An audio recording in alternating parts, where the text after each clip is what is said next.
Somebody pulled one down the first baseline.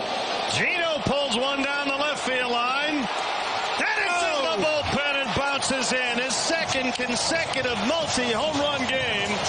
Suarez's home run tear continues, and it's 5-1. And Scott lifts it out to right center. Corbin Carroll on the move, and he's got it.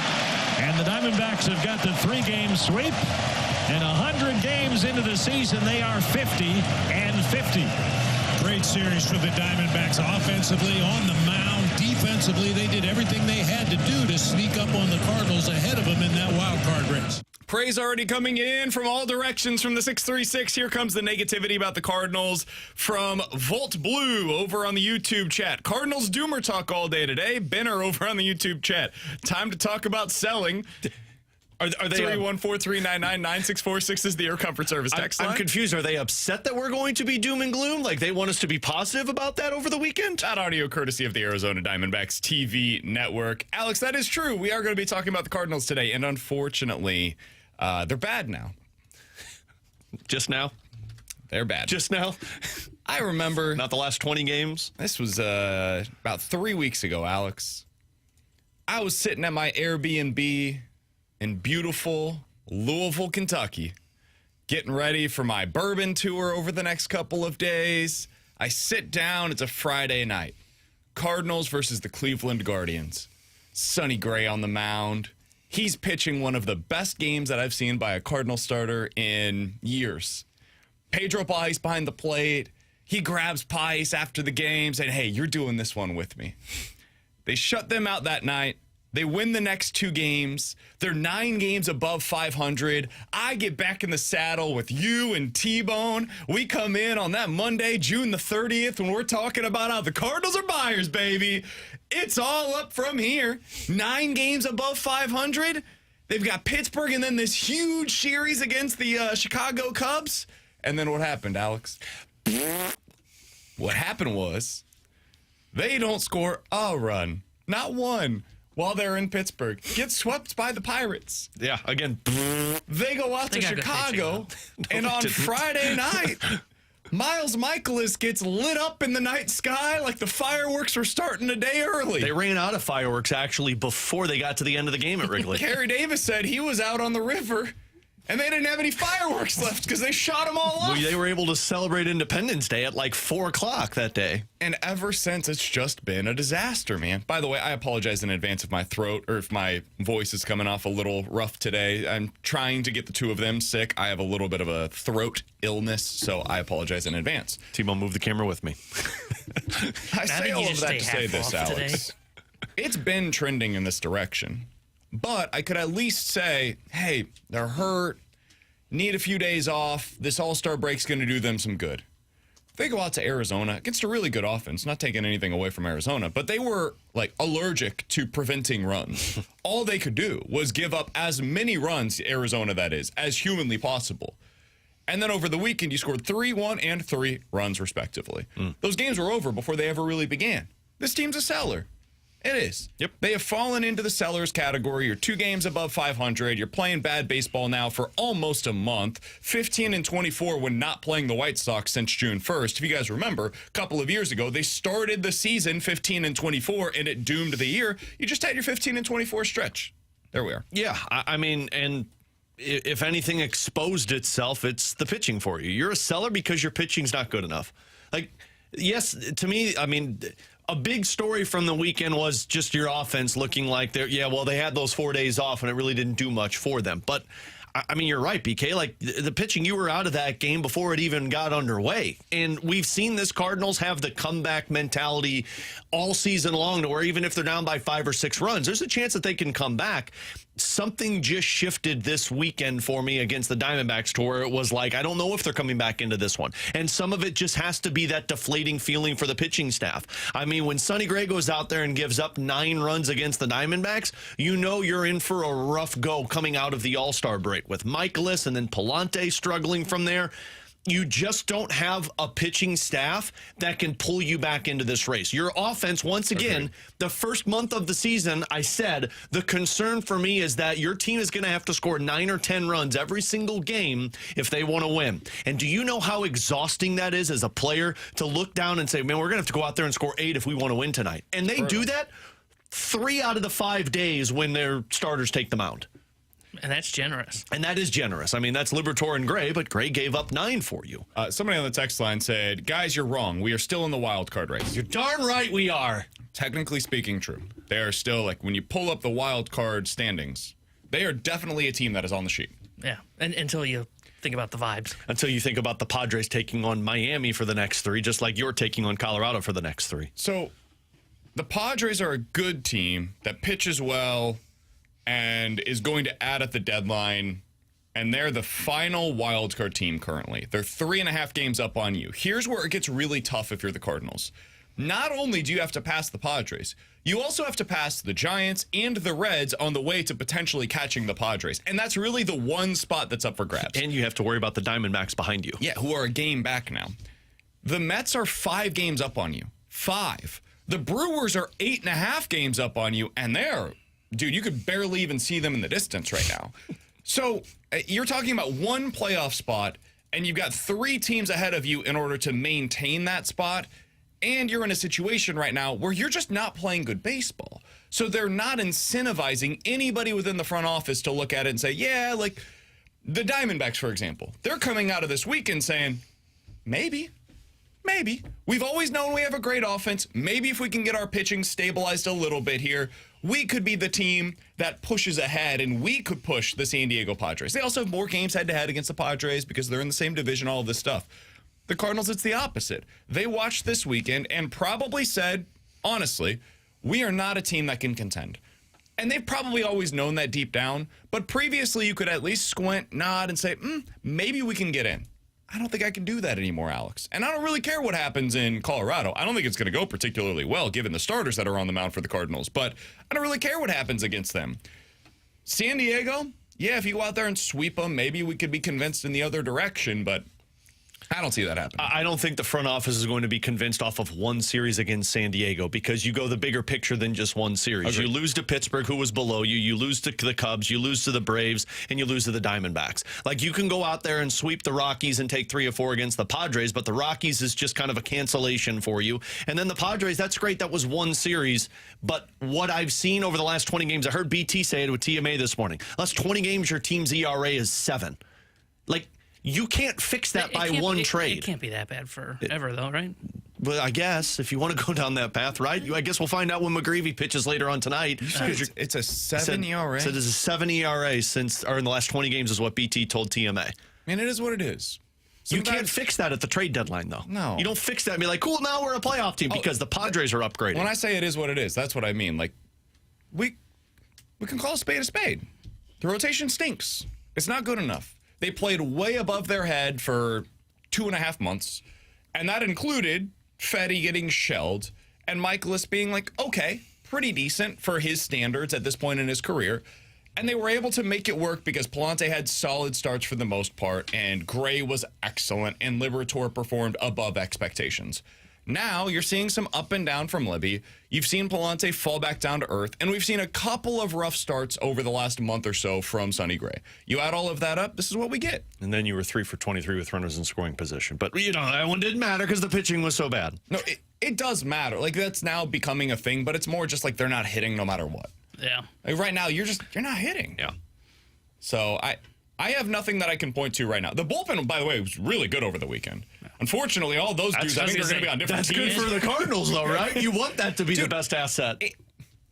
Can I give you my sales pitch real quick? Yeah. Of what, the team making the playoffs? No. Oh, okay. No, God, no. I was going to say, because I'm not buying that car. You want some, like somebody on the text line said, hey, it's going to be all doom. You want some sunshine and lollipops here for a second? Sunshine. I could really use a lollipop right now. My throat is killing me. You could. Sunshine and lollipops from the weekend is this. Dude, that might have been the best thing for the Cardinals long term. A, you got swept by a team that is kind of trying to decide on the other side of you what their plan is, and they have a ton of assets to deal at the deadline. If they take those players off of the market, it makes your players that much more appealing. Oh, so now Zach Allen's gone. Merrill Kelly is gone. Their bullpen's off the market. Their position players are off the market. Oh, boy, there is a lack of supply, which means, hey, Cardinals, here we go, baby. You wanted a starting pitcher? I got Steven Matz to offer you. We are your one-stop shop for whatever your playoff team needs. You want a starter? Well, you wanted Merrill Kelly. Let me show you Fetty. 60% of that in Eric Fetty. Not even 60% Hey, Merrill of Kelly that. came from overseas. So did Fetty. He fixed himself too. Merrill Kelly, super affordable contract. So is Eric Fetty. Merrill Kelly throws with his right hand. Guess what? So does Eric You're trying Fetty. to compare that Ford Tempo to a Tesla. Yeah, they're on like the same spectrum. Are they? Mm-hmm. Yeah. Fuel efficiency. Yeah. I don't know if it really feel efficient with The Fetty. Lamborghini that you wanted is off the market, but let me tell you why you need this Prius. Yeah, that's right. It's an 05 Prius. It's not even 05 Prius.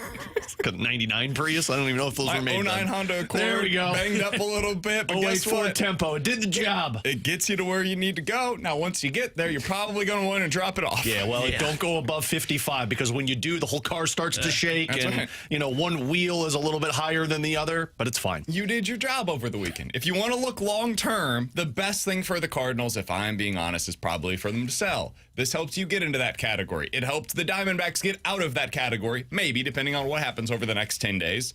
And your bullpen continues to show out. Your bullpen continues to look good, and that's where most of your prime assets are. So, Yeah, I mean, in that way, it was a great weekend for the Cardinals. It just didn't feel good watching it. I'm so glad we sucked this weekend.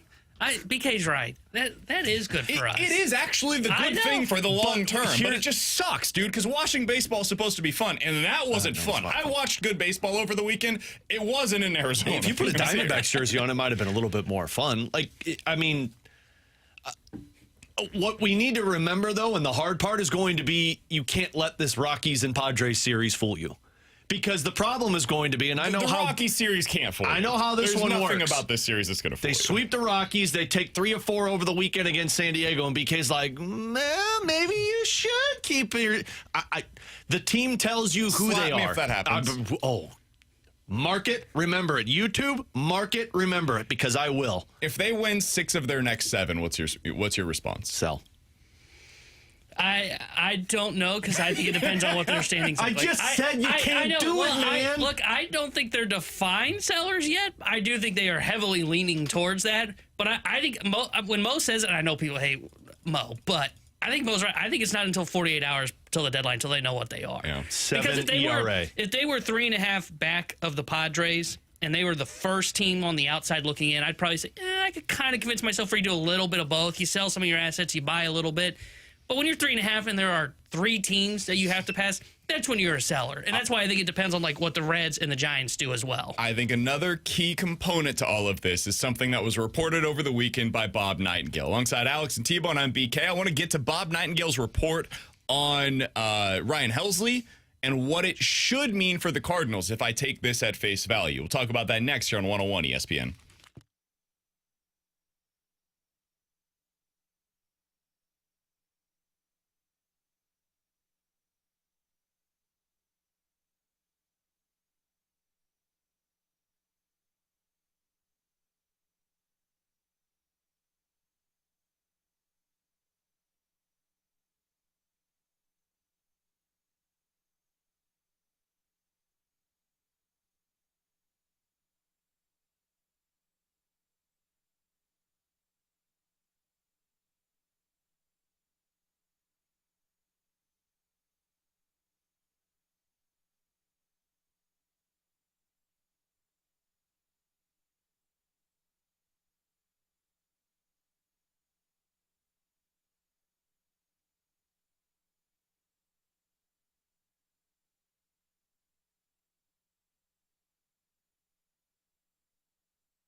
but you need to keep adding. There's not enough there. And so I think it would be, to me, it would be foolish, my own opinion, if you're in the middle of a pennant race and you don't try to add for the future. I would concentrate more on 2026, 27, 28 than I would this year if I were them. But that's, again, just a personal opinion.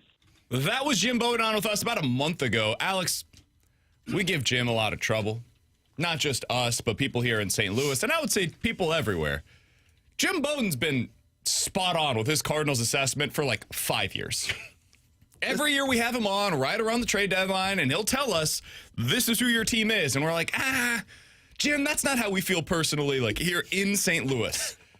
And he's like, no, but that's what your team is, though, and you're not going to like to hear it, but it's true. And I'll be damned if he hasn't been right every single time. Yep. And this year he said, hey, listen, you guys are a fine team. The runway season's been a success.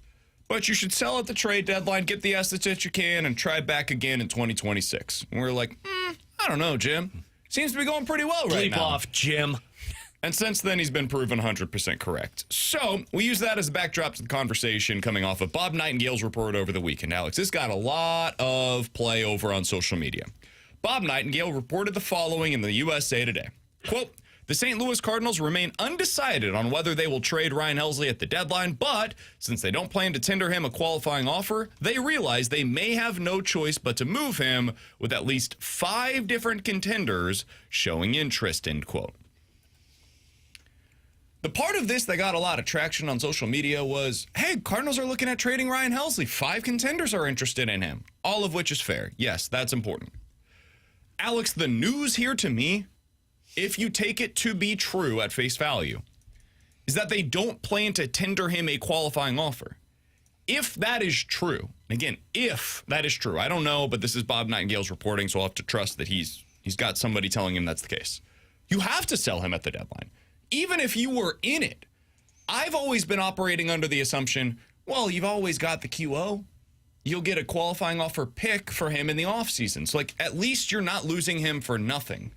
If you are literally going to lose him for nothing in the offseason, well, you can't just, like, continue to play with him the rest of the season, get 2 more months out of him service time-wise, and hope and pray and ask like hell, like, you're going to get into the playoff. No, dude, absolutely not.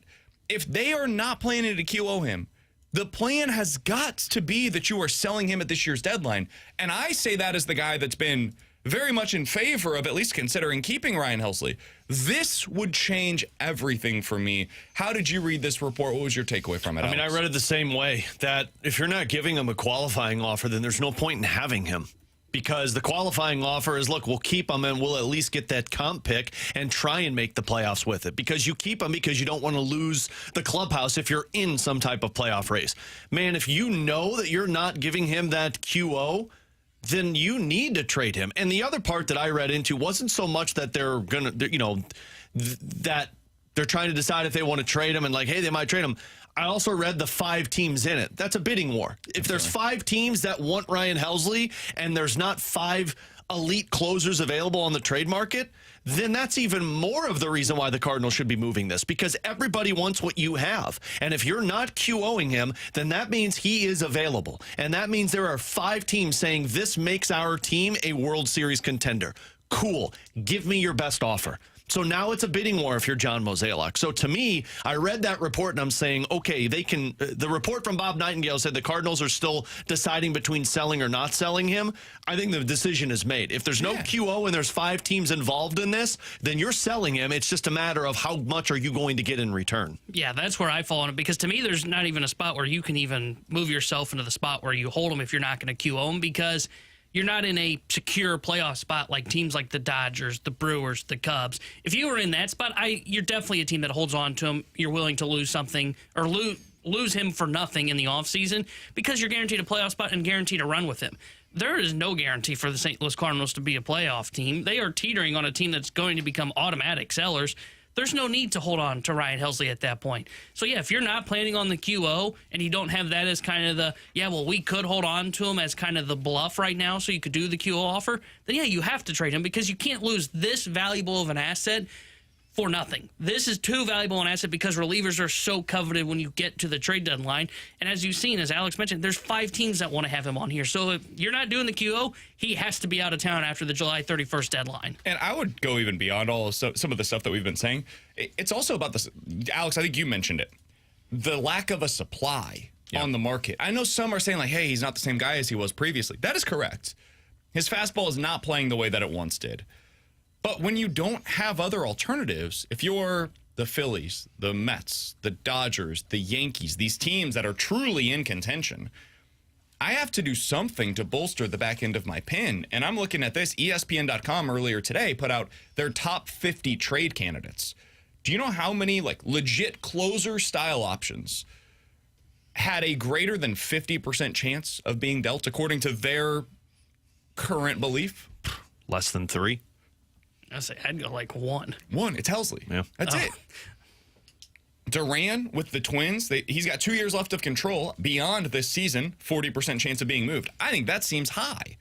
When you've got 2 years remaining of club control, it's a really hard move for a team to make at the deadline. Emmanuel Clase, he's getting all this buzz out there, right? Because he's a really good closer. He's got 3 years left of club control. Those guys almost never get dealt at the deadline. They said 20% chance he gets moved. Griffin Jacks, not a closer, but a great reliever. 40% chance he gets moved. Felix Bautista, another name that's been out there. People are like, oh, Orioles stink. They'll trade. He's got like 3 years left of club control. They said 15% chance that he gets moved at this year's deadline. They said with Ryan Helsley, it's like a 60% chance that he gets moved this year at the deadline. That feels right to me. Mm-hmm. So if he is the one true proven closer that has that kind of stuff that's going to be moved at the deadline, Alex, I'm going to go ahead and play this clip. This comes from Jason Stark. He was on Foul Territory on Friday, talking about the Phillies' plans as they get closer to this year's deadline. Dave Dombrowski is the guy that you want to be interested in the player that you have. Take a listen to this. Ran into a guy in Atlanta who has talked to Dave, and he said he thinks Dave is geared up to do something huge. He's got his prospect chips ready to go.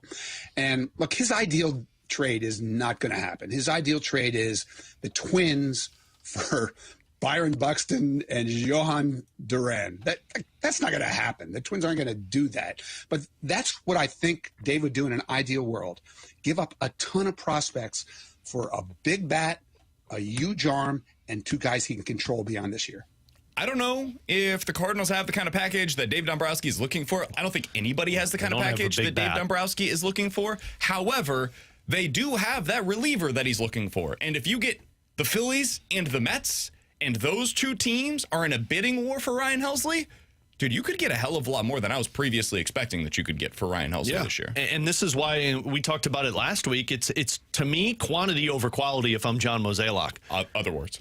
It's quality over quantity. Thank you. But yes, reversed those. Coffee hasn't kicked in yet. Like, I'm looking at this saying, this is great, but I don't want 3, 4, or 5 of your mid-tier guys. I want your best guy who's willing to give me. Because if you're talking about the Padres, you're talking about the Phillies, but then also look at some of these other contending teams that are at the top of the leaderboard in terms of blown saves. Like, you've got Boston, who's pulled themselves back into this race. Seattle, Toronto. You can put the Mets in here, and I know they have Diaz, but why wouldn't you strengthen elsewhere? Absolutely. Like, these are all of the teams that know their weakest link is a closer, and you've got that asset. Hell, you know what? The Cubs. Yeah.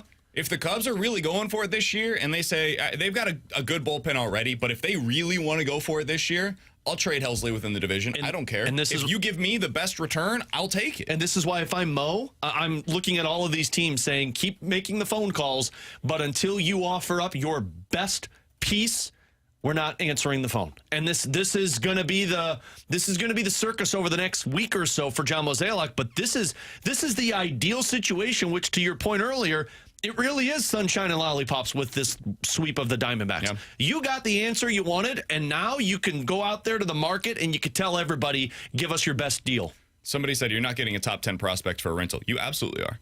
You're not getting a top 10 prospect in all of baseball for a rental, but in a system, you can't trade Helsley unless you get a top 10 prospect. Yeah. I mean, the Cardinals got multiple top 10 prospects within the Rangers organization for a rental in Jordan Montgomery. So, yeah, if you're telling the thing that is the most valuable commodity that you can have at the deadline is a high leverage reliever on a reasonably priced contract. Yeah.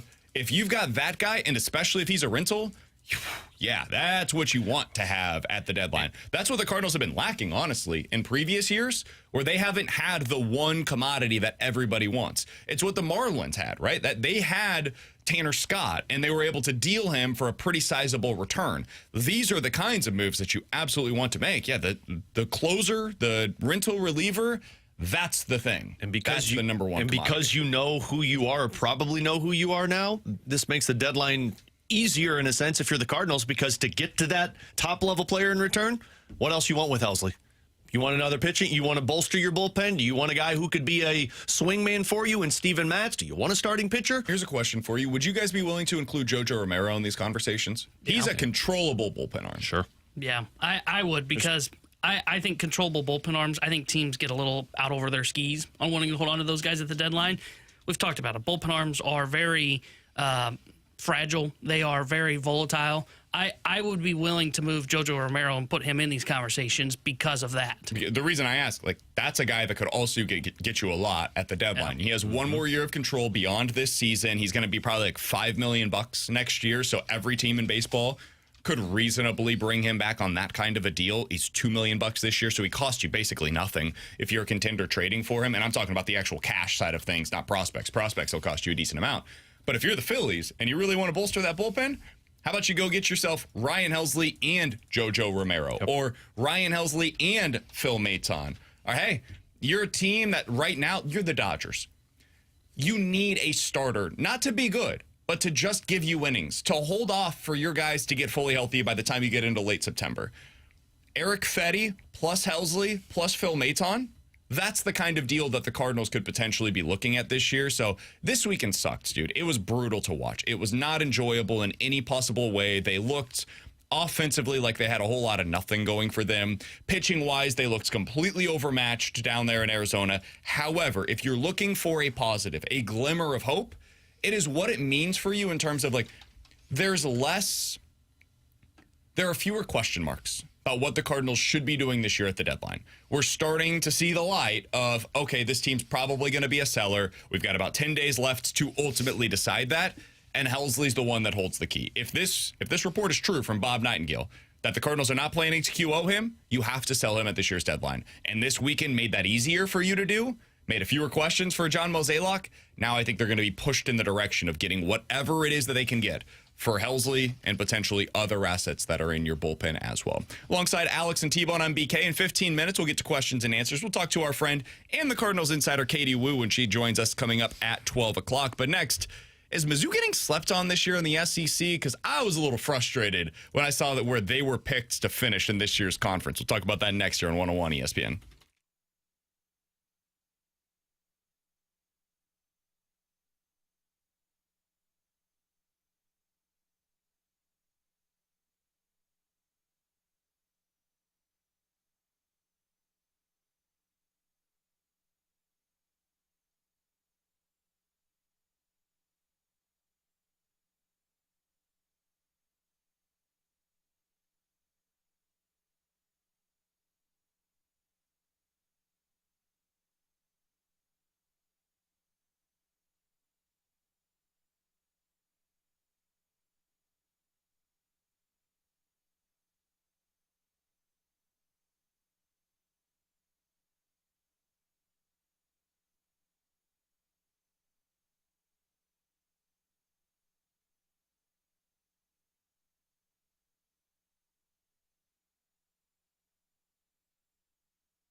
Tanner Hendrickson here with a Sports Center update driven by Johnny Londoff Chevrolet and Johnny Londoff Autoplex. Cardinals fell to the Diamondbacks yesterday 5-3 as they get swept out of Arizona, and they head to Colorado tonight where they'll start a 3-game set with the Rockies. 7:40 will be first pitch. Austin Gomber will get the start for Colorado. Michael McGreevy will get the start for St. Louis. The Sports Center update is driven by Johnny Londoff Chevrolet and Johnny Londoff Autoplex. CMalondoff.com. Chevy, together we drive. Are you kidding me?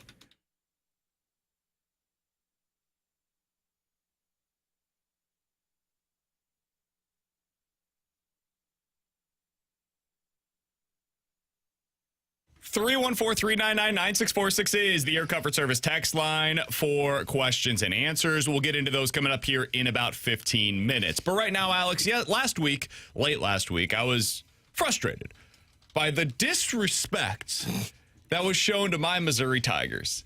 Now, this is becoming more and more the norm. SEC media votes on who they think will be the best teams in the SEC heading into 2025. And the truth of the matter is, man, Alex, your cousins could be credentialed to an SEC media day. Shots at my cousins. They know a lot about football. I'm sure they're great. Unbelievable. They may even be better at this than many of the SEC media are. Don't mess with the family. At putting together their list of the 16 best teams in the SEC. But this is how it was ordered by SEC media members. Number 1, Texas. Number 2, Georgia. Number 3, Alabama. Number 4, LSU. Number 5, South Carolina. If we stopped there, I'd be like, all right, that all makes a lot of sense to me. I don't have many qualms. Maybe you change the order up a little bit, but that feels like the top 5 teams.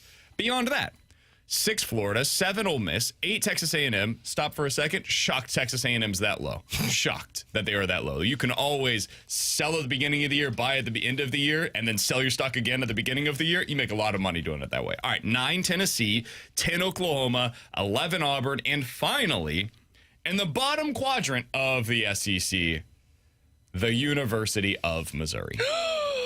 It's not just media members, though, Alex. Over on FanDuel, if you're looking at the over-under, the win total for the 2025 season, where do you think Missouri is at? The win total for Mizzou's season in 2025 is? What would you guess? 7. I'd say 6.5. 6.5. Wow. 6.5. Can I read you their schedule real quick, Alex? I was looking at it before we did the segment, but go for it. That feels impossible for them to go under.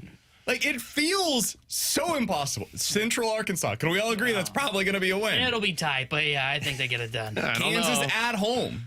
They should win that game. I think it'll be tight. It'll be annoying, but I think they'll win that game. Louisiana? The Raging Cajuns. UMass at home this time around, ladies and gentlemen. We're not traveling up to UMass this UMass year. home was tight last time. Vandy. I can't believe you guys went to UMass. Mississippi State. That's a win. Oklahoma. And Arkansas. That's 8. Arkansas is a pretty rivalry game.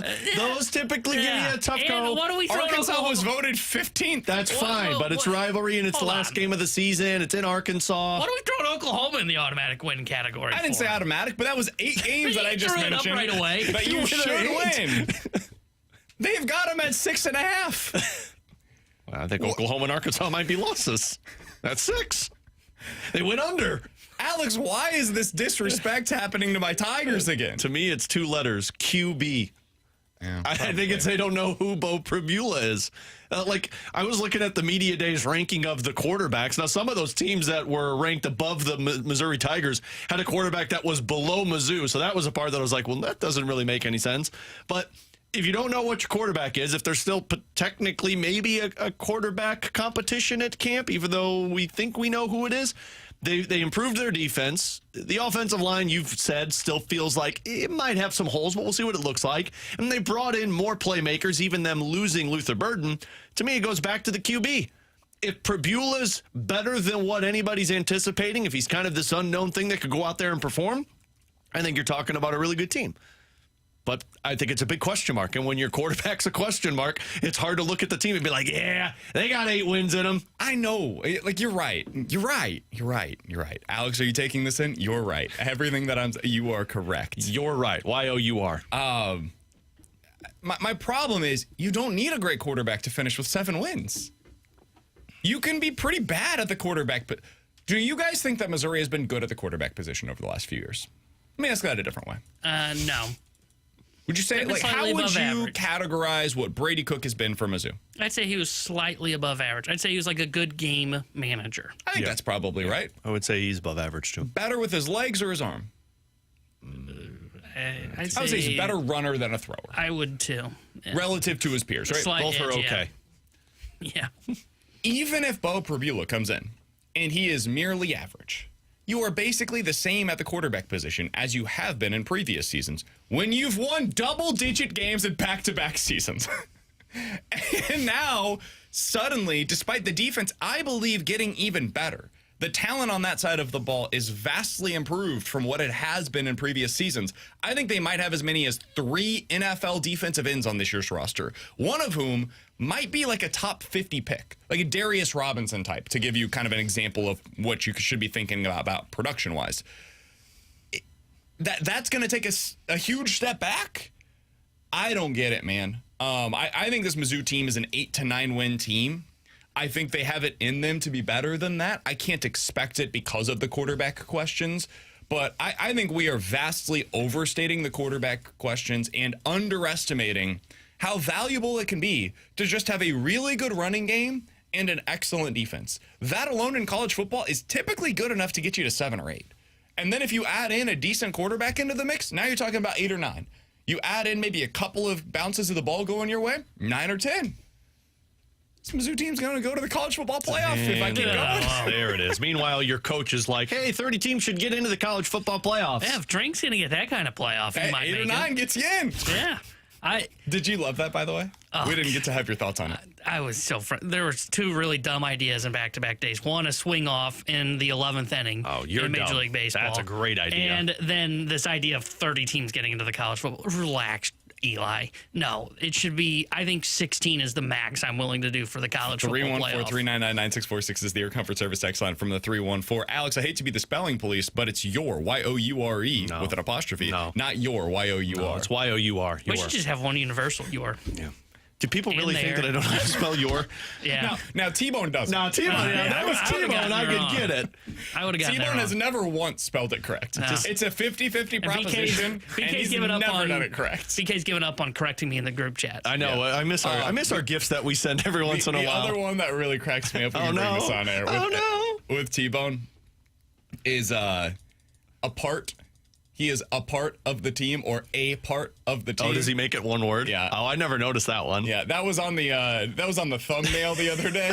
I was like, oh man. Welcome back, T-Bone. Learn how to freaking spell.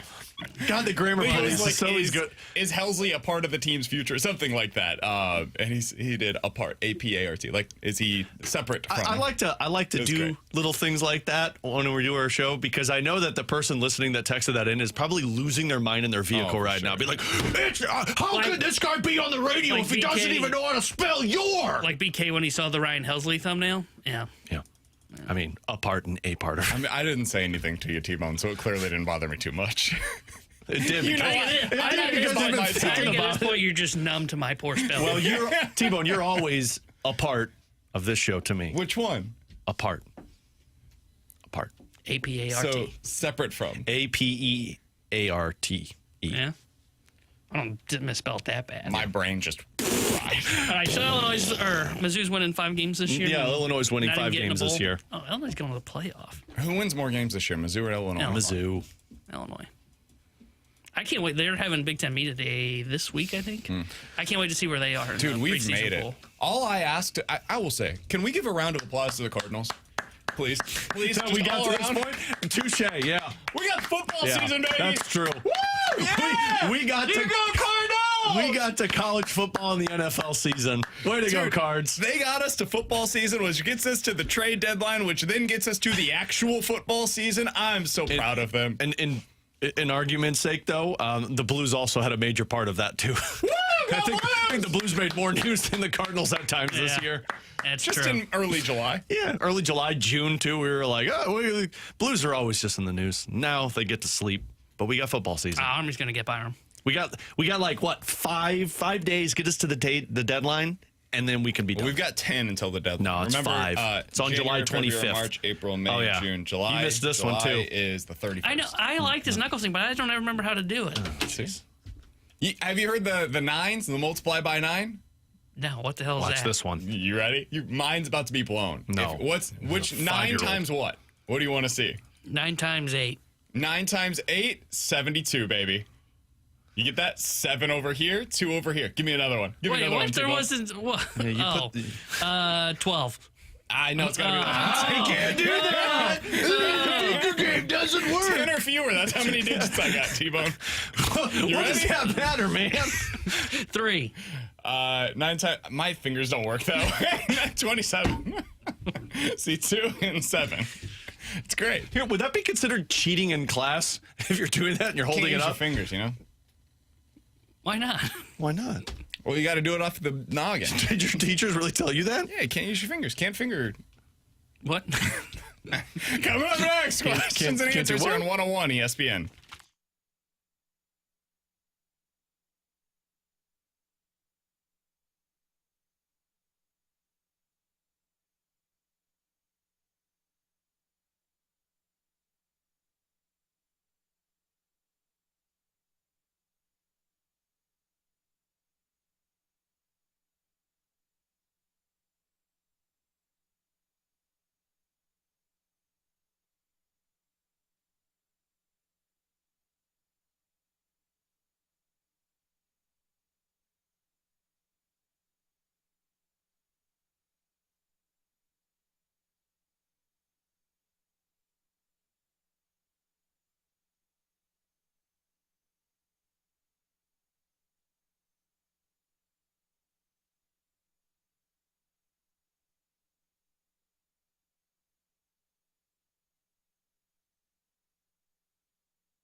314-399-9646 is the Air Comfort Service text line for questions and answers. We'll have questions for Katie Wu in about 10 minutes here on BK and Ferrario. From the 314, guys, I'm just able to tune in now. Have you talked yet about Crow Jr. and what he means for the Mizzou basketball program moving forward? We have not yet, so let's go ahead and do that right now. Jason Crow Jr., newest Mizzou recruit. T-Bone, you wouldn't know anything about this. He's a 5-star, huge recruit for the Tigers. You guys only get one of the fours. top players in the 2026 class. He is the first top 10 recruit in the 26 class to commit somewhere, and he chose to go to the University of Missouri, as one does. Second biggest recruit in the Rivals / 24/7 sports history for Mizzou basketball, behind only Michael Porter Jr. It's massive, Alex. We are now seeing Dennis Gates build the program the way that he promised he would. He said, hey, at first, we're just kind of going to do this transfer portal thing. We're going to try to develop our guys from within. But eventually the goal is having this same style of play, but with top-level recruits. That's kind of what Florida State eventually became. He's trying to build that at Mizzou, and it seems like he got a hell of a player with Crow. He's considered to be one of the top scoring guards in the 2026 class. Yeah, I mean, the excitement when you see a number 4 recruit in all of college basketball or for high school recruits, and he's picked the Missouri Tigers. And the exciting part, I think, about it is you get that type of player in that ilk, but then you also know how good he is in terms of the transfer portal to add the complementary pieces. So it's an exciting portion for Mizzou, and hopefully we start to see more of that. It's nice to see you guys start playing with the big boys. That's all I got to say. It's welcome to the club. 314-399-9646 is the Air Comfort Service text line for questions and answers from the 314. Guys, what did you think about the Savannah Bananas over the weekend? Did any of you go to the game? Alex, did you go? I did not. I was on vacation. I had a 3-year-old birthday party over the weekend. It was spectacular. It was everything that I hoped it would be and then some. We'll spend a little bit of time in the 1 o'clock hour kind of breaking down what it was, what it meant, and all of that. But just my 10,000-foot view on it, it was one of the better shows that I've seen live.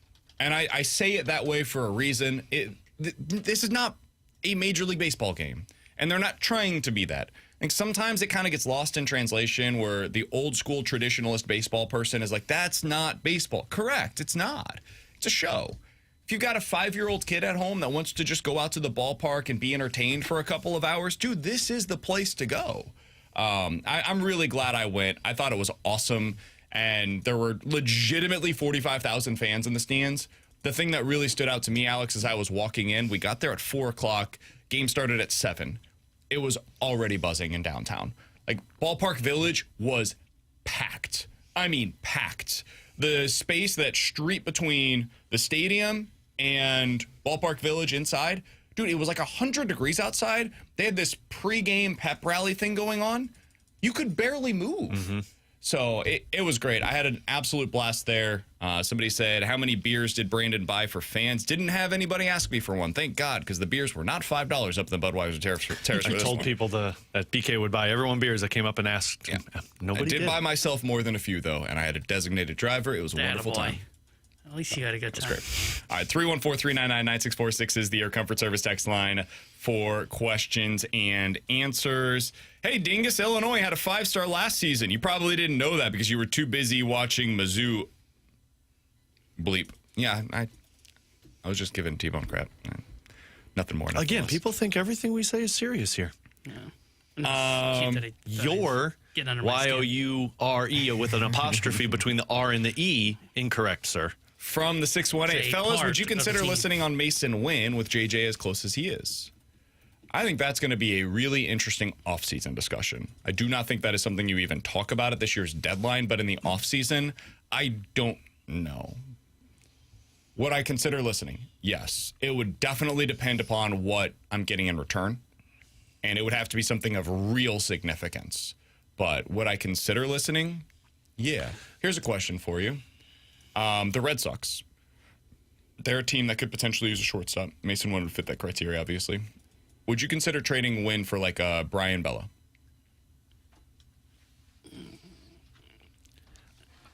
I'm at the point now where I don't think anything's off limits with this team. Okay. Like, anything on the major league roster, because obviously, like, Weatherholt and that, but anything on the major league roster, it's not off limits, in my opinion. So, yeah, I mean, you're talking about a 26-year-old player who hits from the right side, which I think is very important. Pitcher. Or pitcher, I'm sorry. Yeah, pitcher. I think if I can get something that betters my team long term, that's in that age frame that you want, maybe, but I don't know, man. Like, I just don't think anything's untouchable on this roster right now. I think I would do it. Bayo is a guy that I have some concerns with if you acquire him, but he's a young arm, I think controllable. that's roughly the level of pitcher you could probably get in a 1-for-1 package. Yeah. That's my guess. His strikeout stuff is down this year, but I still think he's got pretty good stuff to where it should creep back up. I would do it because I'm kind of with Alex. I'm listening. There are pieces that I am more likely to win, for example. Totally. I would much rather use him in the offseason to go help me buy something that makes me better for 2026 rather than trade him this trade deadline. But yeah, I would listen. If someone blows me out of the water with an offer for Mason Wynn, I would totally do it. Yeah, I think that's one of those. I'm not looking to do it. But if I get a great offer and I can't refuse it, I've got to consider it. Is there anybody on this team that you just flat out would be like, I'm not trading him? Flat out, no. Hard discussions of, I don't want to trade this guy. I think it would be Donovan, Herrera, Burleson. Mine would just be Donovan and Herrera. I would not want to deal Burleson, but there's a package that kind of like Wynn where I could be swayed. Yeah, it would be very difficult to sway me on any of those three. But no, there's not one player on this roster that flat out answer is no. I don't think there's a player for me that falls in that conversation because fascinating. I can convince myself on trading Donovan for the right package because he's a little bit older. Herrera, I have no idea what his long-term position is. Burleson, not a great fielder, more of a bat. I would say I don't think there's a piece on this roster that's not movable. Kind of a bad thing if you think about it. Yeah, it means you don't have a star. Yeah, you didn't get we knew one that. Yeah, but I think you were hoping that you exited out of the season saying hey, we at least have something that we view as untouchable. Maybe. I think the only guys that were realistically going to become that were potentially Mason Wynn if he took a huge step forward, or more likely Jordan Walker. Yeah. That was always kind of the truth is J.J. Weatherholt is probably that guy. Yeah. He's probably the one that you're not listening on almost no matter what, unless you got just a Godfather offer that you absolutely could not possibly refuse. But yeah, I think that was always likely to be the case. And now at least you have information to help you determine what the plan is with all these guys. Katie Wu, Cardinals Insider, joins us next here on 101 ESPN.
Alongside Alex Ferrario and Tanner Hendrickson, I'm Brandon Kiley. I'm sorry, my throat just... my throat stopped working there for a second. Katie Wu is the Cardinals insider for The Athletic, and she understands where I'm coming from. Katie, we talked last night. You mentioned to me that you have the flu, and I was like, oh, man, that sucks. And then overnight, my throat decided it's going to swell up like a balloon. So it's been a really great show for us today, and I'm sure that things are going great for you with the flu as well. How you doing today? Well, I'm just, whatever value this show has right now, I'm going to bring it down even more. So happy Monday, guys. Good to be back with you all, back with the team in Denver, where hopefully performance goes a lot better than Arizona, but low bar. Katie, I feel awful for you right now. Like you sound like you feel miserable. I don't look or feel particularly great. I will say that. I'm so sorry, Katie. Is the elevation helping matters? No. Oh, God. All right, we'll try to make this quick for Katie Wu, Cardinals insider for The Athletic. Let's get to the hard stuff fast. Katie, did this weekend kind of seal their fate? Are they a seller? You know, I think this organization is not going to go out and say that at this moment. I still think they're going to wait out the next 7 days. However, if things go poorly in Colorado, I don't really think they'll have a choice. Look, they've come into July, and they knew it was their most important month in terms of trade deadline plans, and they've lost 11 of 14 games. They are just 2 games over 500. The starting pitching ERA it's collectively over 7.2. It's just been all around a really bad month. Let's not even to mention Newbar on the IL, Gorman on the IL. And it's just been a lot of virtually non-competitive ball games where this team feels like it's out of it in the third inning because the starting pitching has just not been able to string together really any kind of competitive results. So are the Cardinals going to go out and dictate what their trade deadline plans are today? No, I can see them waiting to see how the Rockies series goes, and honestly, maybe even into the Padres series. I will say, though, my personal belief is that they should be leaning towards a soft sell. They would have all of the leverage here because it's always a seller's market every trade deadline. They don't have to make a decision today, but you're going to have a hard time convincing myself, you guys, Cardinals fans, that this is a team that can truly compete in the second half and is a legitimate playoff contender. I mean, look around Busch Stadium. The fans certainly know what they're seeing. Katie, if it does go to the direction you said of the soft sell, is that just Ryan Helsley, or if you go down that path as the Cardinals, you have to start including other pieces from the bullpen and starting pitching staff? I think so. And we can break it down by players on expiring contracts. There are 4 on expiring contracts that will be free agents next year that do not have no trade clauses. That is Helsley, Steven Matz, Phil Maton, and Eric Fetty. The Cardinals are going to look to shop Eric Fetty regardless of what direction that they are going to be in, whether they buy, sell, hold, whatever. They're actively looking to shop Eric Fetty. That's why he continues to take starts every 5 days. They want to showcase that he is healthy and available and can pitch. That is what teams are looking for a bare minimum when they're looking to add a starter. We've heard John Mozeliak say early in July that he didn't really have any inclination of trading away from his relievers because you think about it, Helsley, Maton, Matz, those have all been super instrumental in the Cardinals' late inning success when they do have the lead in the late innings. But he also said we'll see where we're at, when the trade deadline comes. As we sit here with just 10 days remaining, again, it's hard to really picture the Cardinals as a truly competitive team. So my belief is if this trajectory continues, if the Cardinals, falter in Colorado, they will start listening because we talk about how much starting pitching is needed at the deadline from contending teams. High leverage relief is also needed, and all 3 of those relievers, even in a down year for Helsley, will pack some value. I will caution here. If the Cardinals decide to sell, you're not looking at a fire sale, right? You're not looking at a complete sell-off. You are looking at the players being traded away on expiring contracts, and maybe the Cardinals look to do something to bring some sort of value with players approaching their final years of arbitration. You look at someone like Jojo Romero, maybe. But when talking to Mo in early July, and again, these things can change, I expect to see him in Denver in a few hours, and maybe he'll have a better update for us. But when we talked to him in July, he said, if we were going to sell, we were most likely looking only to trade those who were on expiring contracts. So that's what I would expect to see should the Cardinals decide to go that direction. Katie, we'll get you out of here on that. We appreciate you giving us a little bit of time today. Get yourself feeling better. Try to drink some electrolytes. Take some NyQuil after we the wish game. you nothing but the best.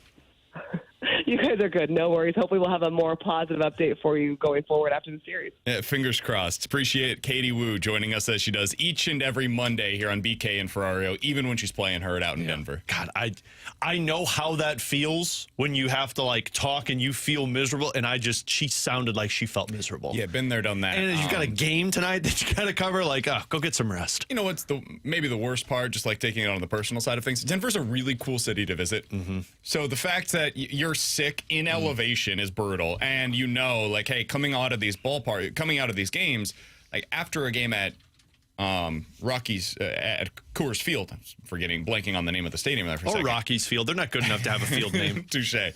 There's a lot to do in that area. Rocky Mountain oysters. You ever had them? No, I have no interest. T-Bone. That sounds disgusting. Do you know what Rocky Mountain oysters are? No. Look them up. Google it. That's got to be a bummer. Oh. I do. Rather watch a Rockies baseball game. Sorry. Yeah. I was just going to let him Google it. I know. I wanted to see his face. I think that this team should be listening on basically all of its relievers at the deadline. Yeah, I mean, do you guys agree with that? Your bullpen should be open field. Like, if somebody calls and says, we want Ryan Housley, great, and what else? Because the hope is to get the best return possible. Do the Doug Armstrong, where people would be like, hey, we need a forward and a defenseman. Great. Which one would you like? Yeah. We've got multiple in both of those. We need somebody who can shut games out for us, but we also need lefties. Cool, man. Do you want a lefty who can start? Do you want a lefty who's just exclusively a high leverage guy? What do you like? It should be a one-stop shop for everybody so that the return is as high as possible if you're the Cardinals. And I'm not position player wise. Really, the only thing that I'm trying to move at this year's deadline is probably Arenado, and I don't think it's likely. Yeah. But that would be the one. Does anybody else come to mind for you guys that you're trying to move actively at this year's deadline? I don't know if I'm actively trying to move. Arenado, obviously, but I think the main goal should be finding a way to get Weatherholt up with the team, and you got to open up a spot for him. And I know how the Cardinals operate. Mine there is just like, if somebody's actively trying to get Arenado and he's willing to go. Yeah, for sure. Right. But like, I think it's time to push in some of these other guys to see, because now you've got you should see JC every day. That'd be the guy that I think actually gets that chance. I don't think they're going to rush JJ. They're not, but I think we should see what it looks like if you're the Cardinals, because you want to find out. But yeah, I mean, Arenado absolutely, I don't know if actively is the proper word, but I'd be listening on Gorman. I'd be listening on Nolan Gorman. If somebody's calling and say, like, look, what are you willing to do? Let's talk. Again, this is one of those things where, like, I think the timing is what's important to me. If you get an offer for Gorman that you think is just this is a good trade for us, cool, do it. I'm fine with that. I would probably prefer to shop him in the offseason, where teams are trying to overhaul their rosters a little bit more. But again, if you get a deal, great. The guy that I'm actively shopping position player-wise would be Arenado. And I don't think that's particularly likely. On the pitching side of things, I'm actively shopping Eric Fetty. I'm actively shopping Ryan Helsley. I'm actively shopping Phil Maton and Steven Matz and Miles Michaelis, who won't accept a trade, but, it is what it is. And I'm listening, cautiously, but listening on JoJo Romero.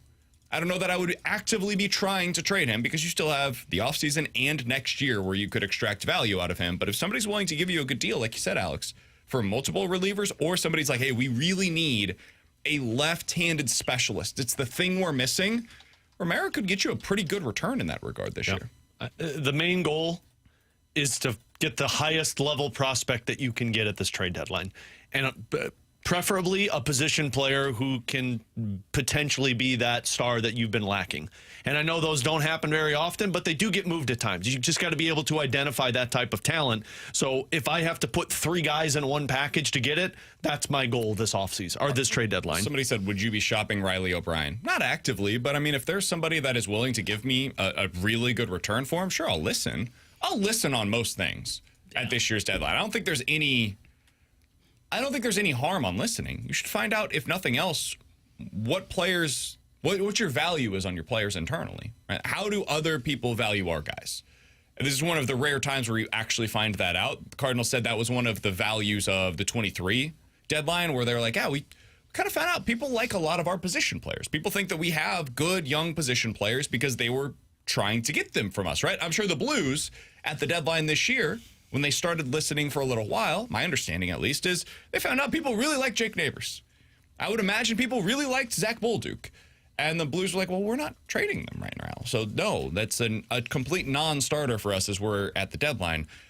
So, yeah, listen, see what's out there. If you get something that's great, do it. If not, stick with what you've got. And then you've got the offseason to really reshape the roster as Chaim Bloom is officially in charge. They need to let Chaim Bloom out of his break room that he's locked in before the trade deadline so that he can start helping with this. He's actively involved. He just is not allowed to talk to us. And you're not allowed to mention his name to anybody that works within the Cardinals organization. Like I said, we'll talk to him in November.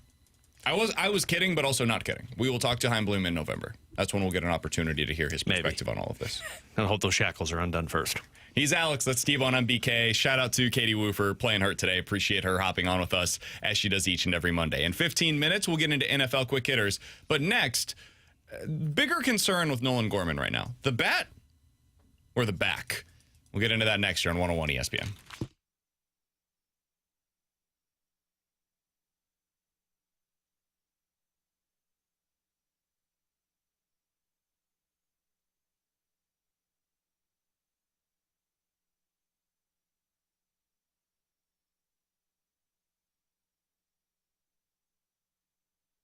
If you thought it was hot this past weekend, we'll gear up because it's going to get even hotter in the next couple of days, which is why you need to make sure that HVAC system is ready to go. More than that, you've got to make sure you've got a company that's there to take care of you when something goes wrong. And look, when the heat index is 114, you know that at some point things are going to get out of control. The HVAC system may start to cause some issues. You might get to the point where it's not running properly, and then you get to the problem where you call somebody, nobody can get out for 5 days, and you're thinking, what am I going to do to help my family? That's where Classic Air Care comes into play because they run 7 days a week. They have after-hour technicians available on call. They have over 100 vans out on the road, which is important because that means they can get to people faster when problems arise. And here's the thing I always urge people to be a part of: the maintenance agreement at Classic Air Care, because they come out twice a year, check the unit, fine-tune it, but then once you get into the heat or the cold, if problems pop up, you get priority scheduling because you're a part of that maintenance agreement with the Classic Air Care family. Give them a call today or schedule online. Just do me a favor and tell them Alex Ferrario sent you. It's the company I've been using since 2016. They've been in the Ferrario family for about 30 years. Classic Air Care and ClassicAirCare.com.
Alex, we talked a little bit in the last segment about who we're willing to listen on, who we're not, what that means for the Cardinals as we get closer to the deadline. One of the players that we brought up his name is Nolan Gorman. Now, he's back on the injured list once again.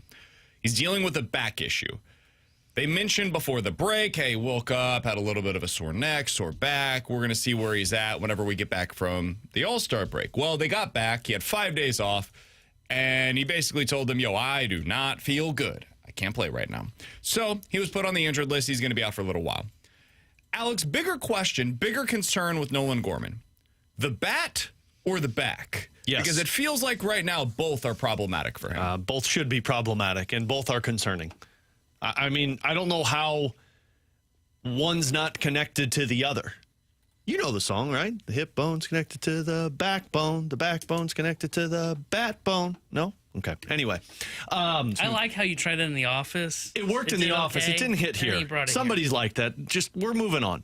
Anyway, the back has been something that's popped up, the last 3 years? What? Oh, yeah, pun intended on the You're pop-up. a volume shooter. That's what you are. You're a volume shooter. You get those shots up. You can't. Hey, shoot or shoot. You can't say that on the radio, first of all. Just like you can't say I need a lollipop right now. And what was the other thing you said? You said something else that was probably something inappropriate. With his fingers, yeah. Anyway, the back has been an issue for him over the last few years. Now, it's not like where it's every single month we're talking about, the back's there. But we find out that at some point in the season he's dealing with back pain, which tells me it's always a recurring theme. And then you go to the fact that this is a power bat, that you're supposed to be seeing consistent 30-plus home run potential. But if the back is a problem and it's there pretty much the entire season for you, and this is me speculating, I don't know if it's there all season for him.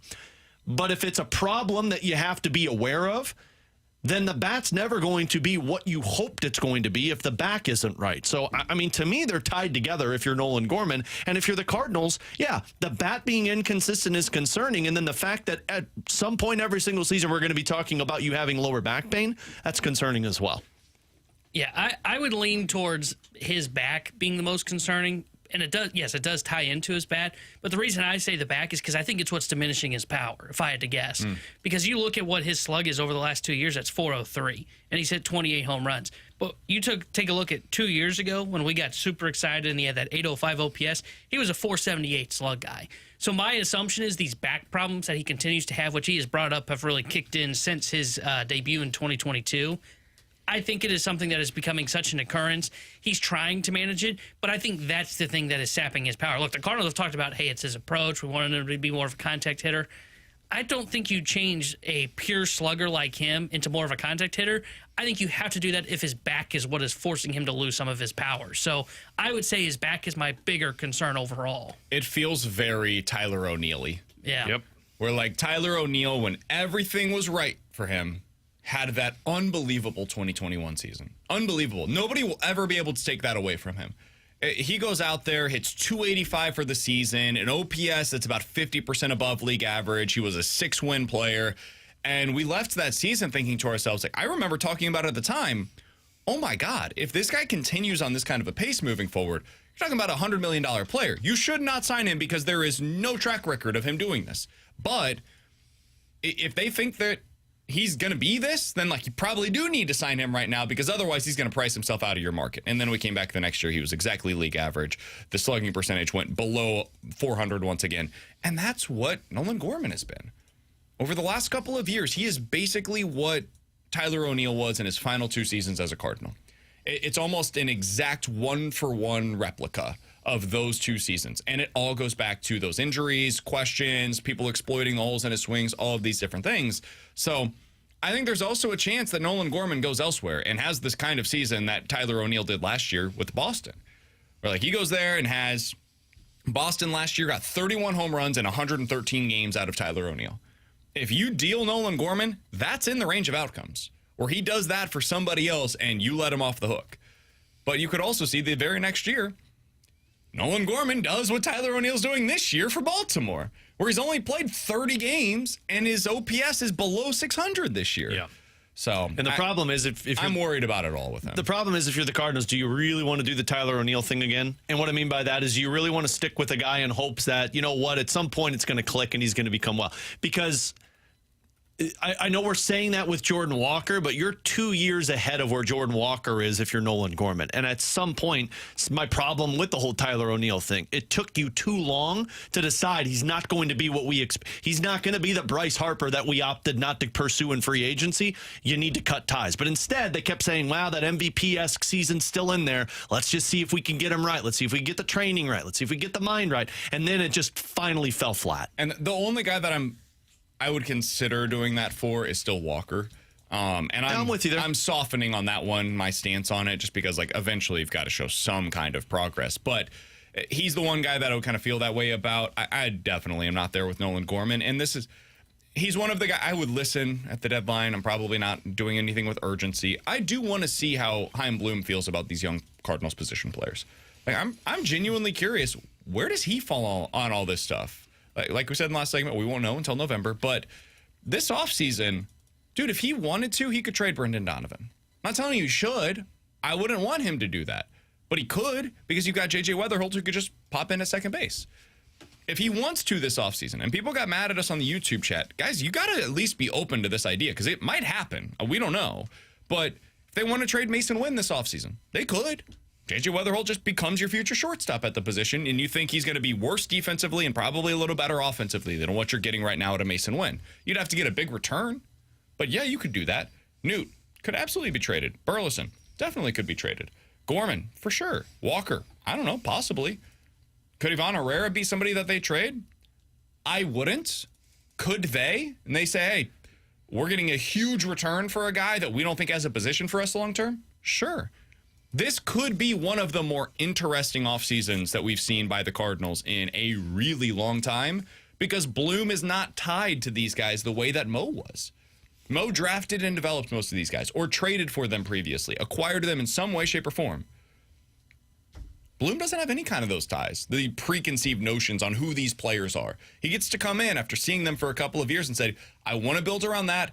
I'm good on this. Let's see what we can get in return. That's got to be his role this offseason. Yeah, well, and let's hope that, and again, I don't expect this, but I think part of the issue for Mo also was the yips that came with a couple of trades that bit him in terms of trading Sandy Alcantara and Zach Gallen and Adolis Garcia. Well, he didn't trade Adolis Garcia. That one was Arozarena. Thank you. Like, there was especially over the last 5+ years, there was a little bit of yips that you can't be aggressive, because as soon as I do, I'm going to give up something that doesn't work well, and I don't want to look that bad with the organization. If you're Chaim Bloom and you dealt Mookie Betts away, I don't know if you're going to step into an organization and have the yips right away of not being aggressive on some of these players. Maybe you would have.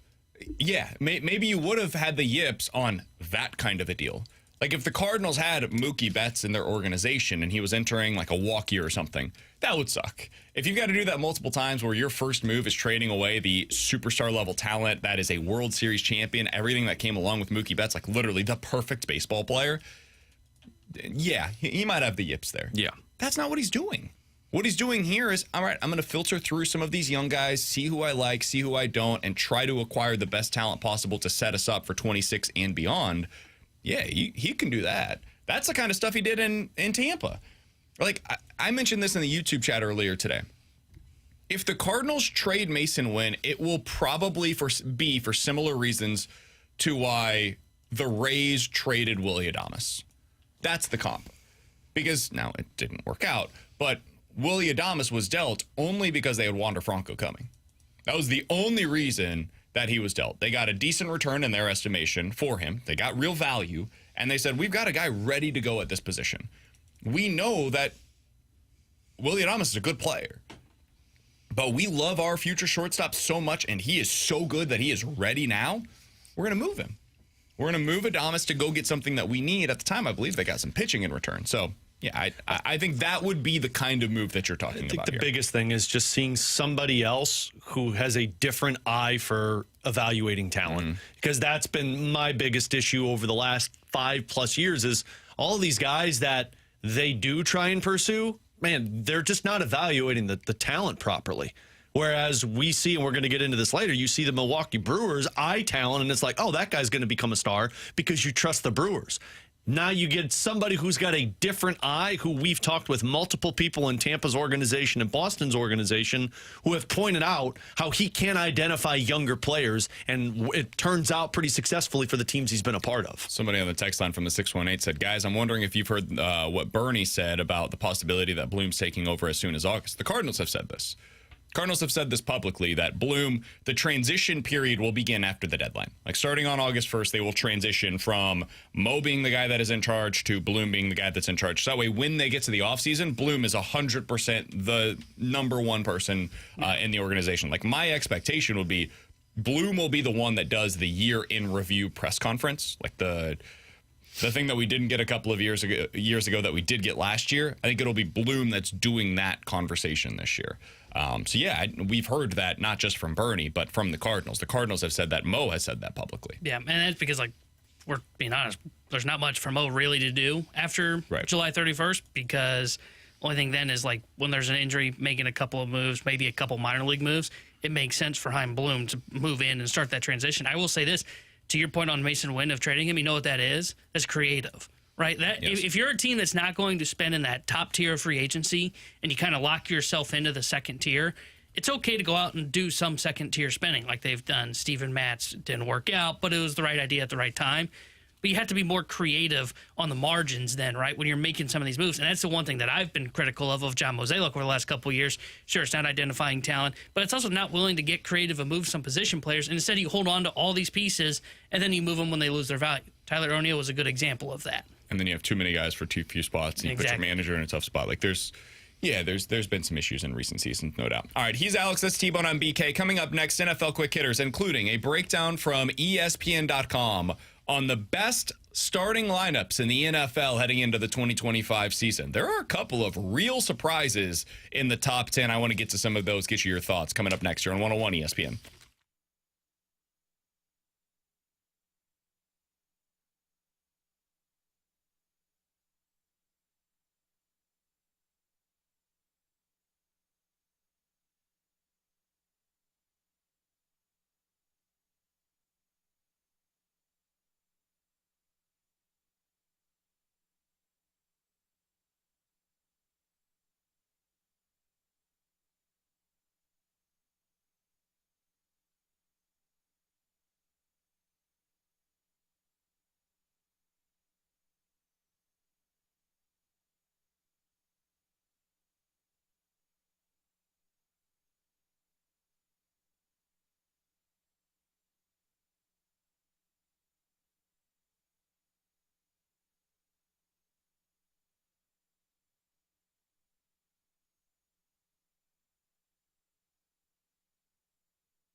Tanner Hendrickson here. The Sports Center update driven by Johnny Londoff Chevrolet and Johnny Londoff Autoplex. Cardinals fell to Arizona last night 5-3 as they get swept in Phoenix. They head to Colorado tonight where they start a 3-game set with the Rockies. 7:40 will be first pitch. Austin Gomber will be on the mound for Colorado. Michael McGreevy will get the start for St. Louis. The Sports Center update is driven by Johnny Londoff Chevrolet and Johnny Londoff Autoplex. See Londoff.com. Chevy, together we drive. Are you kidding me?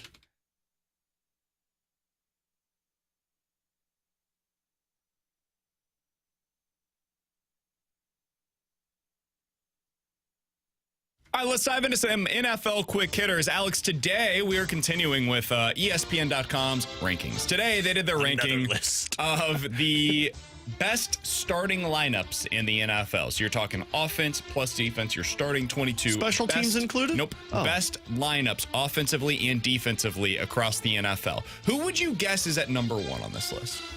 You guys, full disclosure for the audience. Yeah. These two, I told them not to look at this list. They have not looked at this list. I am the only one that has thus far. Alex, who would you have? Who do you believe is at number one? So T-Bone, let's process of elimination this because I have 3 teams that I think is number one. Okay. Minnesota, Philadelphia, and Baltimore. Eagles were the first team that came to my mind to be number one. Okay, so they got great defense, great offense. I think most of their pieces returned. Yeah. I'd say Philly. Philly, is Philly number one? Survey says... Ding! Eagles are number 2. Oh. Give you 2 more guesses. Because their kicker's not great. That's probably one. I'll just go with one of the... including special teams. I'll go with the one that I thought would have been at least 2 or 3, Baltimore. Survey says... Well, he looked at me. That must be number 1. Baltimore is number 1 best lineup in the NFL. Wow. That's wrong. That's crazy. I actually agree that's wrong. That's crazy. I figured they'd be top 10, not number 1. Now, but Baltimore upgraded defensively this year, didn't they? Did they add a couple of secondary pieces to make them a little bit more elite? They did, yeah. They got Derrick Henry. You get Lamar Jackson. They got Jair Alexander in free agency. Yeah, that's who it was. Certainly wanted. Malachi Starks is a safety prospect from Georgia that they added via this year's draft. So, yes, they have upgraded a bit. Their wide receivers are still Zay Flowers, DeAndre Hopkins, and Rashad Bateman. I'm sorry, man. That's not good enough. Yeah. And their offensive line was a question mark going into last season. It was fine for most of the season, and they didn't do a ton to address it. So, yeah, I've got more questions about the Ravens than I do the Eagles, who, when we saw them in the playoffs last year, that team was freaking stacked, dude. And they're nearly as good this year as they were going into last season. And they did, but they lost those for sure. They lost some people on defensive side too. Philadelphia did. They lost a couple of veterans on the secondary. They're fine. They're still really good in the trenches. And their offensive line is significantly better than Baltimore, which is the part that and wide receiver. I mean, you just mentioned the 3 for Baltimore versus A.J. Brown and Devontae Smith. Yeah, I think I'll go with those 2 over Zay Flowers and DeAndre Hopkins. Right, so you got the top 2. Number 3 is Detroit. Their defense still, to me, is a little light, but I think there's a pretty big teardrop. I think number 1 to me is the Eagles. And then I think the Ravens, you can make an argument, should be second, but there's like a pretty big gap between the 2. Yeah. And then I think there's another gap after the Ravens. And that's where you get into the Lions. The Bills are at 4. The Chiefs are at 5. Would you have the Chiefs at 5? The Chiefs' defense is really good, man. They've got some question marks this year, don't get me wrong. Their wide receiver core should be much better than it was a year ago when Rashee Rice is back from the suspension. Isaiah Pacheco played almost the entire year with a broken leg. And then the offensive line, it really just comes down to, like, is Josh Simmons good? Their first-round left tackle. If he is, that offense should be pretty decent this year. If he's not, though, they're going to have the same issues they did a year ago. Yeah. Commanders in this? I'll give you 3 guesses on number 6. Gosh. Washington. Indy. They're 7. No, Indy's not. Okay, well, I was just going off the radar there. You made it seem like it was a wild one. Way to waste a guess. That wasn't my guess. Washington's 7, so they're up there. Somebody's surprising. Dallas? Nope. They're not in the top 10. I was going to say, I hope they're not top 10. Alex, don't guess Minnesota. They're not in the top 10. Chicago? No. I'll give you one more. Rams? They are in the top 10. They are at number 8 on this list, but they are not the team. The Denver Broncos. Okay, so I was going to say Pittsburgh. Are at number 6 on this list. I thought Broncos would be top 10 because people love their defense. Defense is awesome. They have a defense. chance to be the best defense in the league this year. And I figured that would carry them. I figured they would be fringe top 10, not 6. This feels aggressive, man. Yeah. I think it's just people are optimistic about Bo Nix. I'm worried about the weapons, once again. Agreed. Their offensive line is good. Their defense is great. Their quarterback, I think, is solid. I think you can win with him. I don't think you necessarily win because of him. And when you have a lack of weapons and you have that kind of a quarterback, I can't put you that high, I don't think. They're a really interesting team this year to me.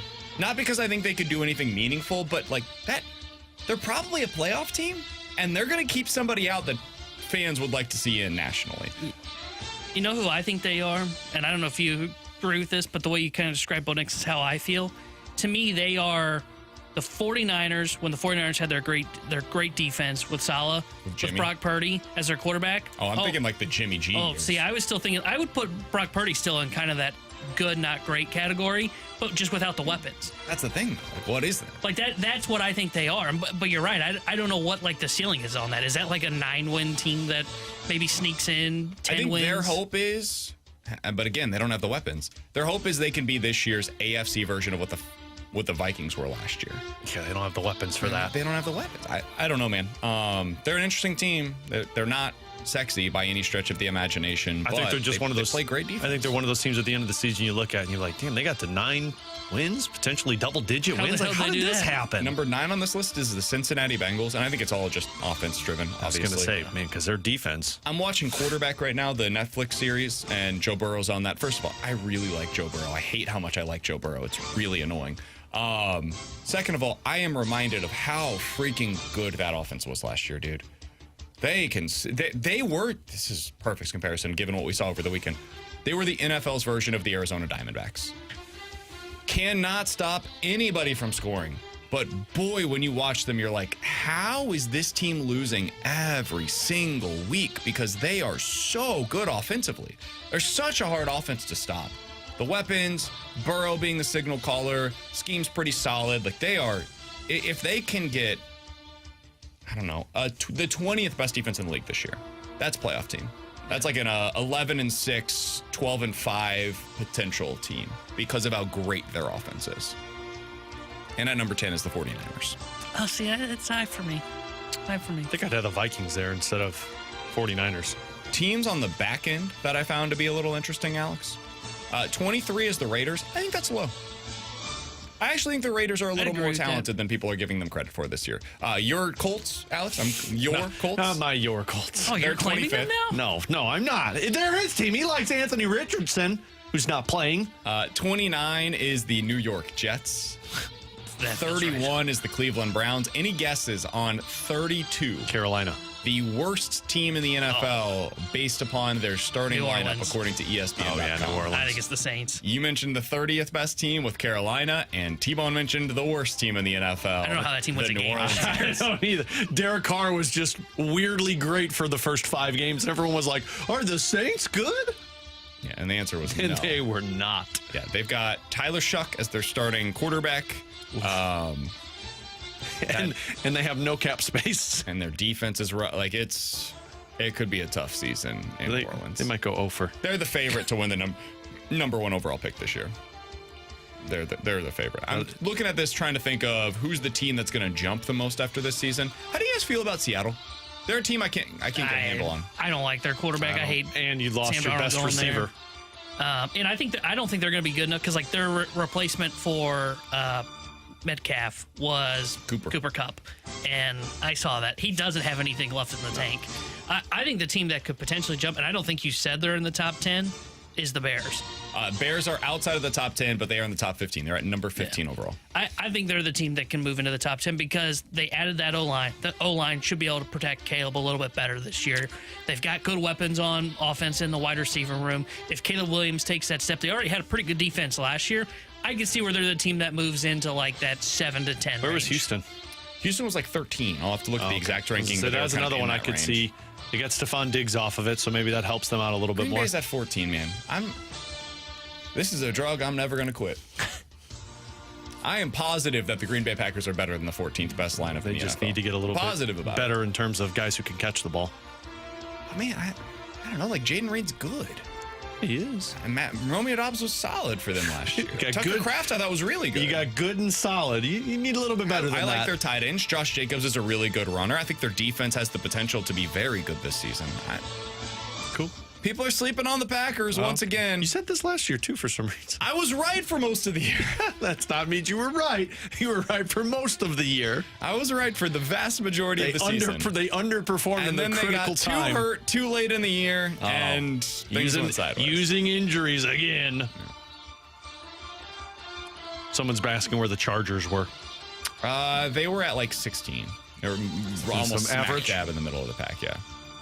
That feels right. That's what happens when you're hardball. Just run the ball. Run the ball. Run the ball. Yeah, it's like watching Iowa football. Yeah.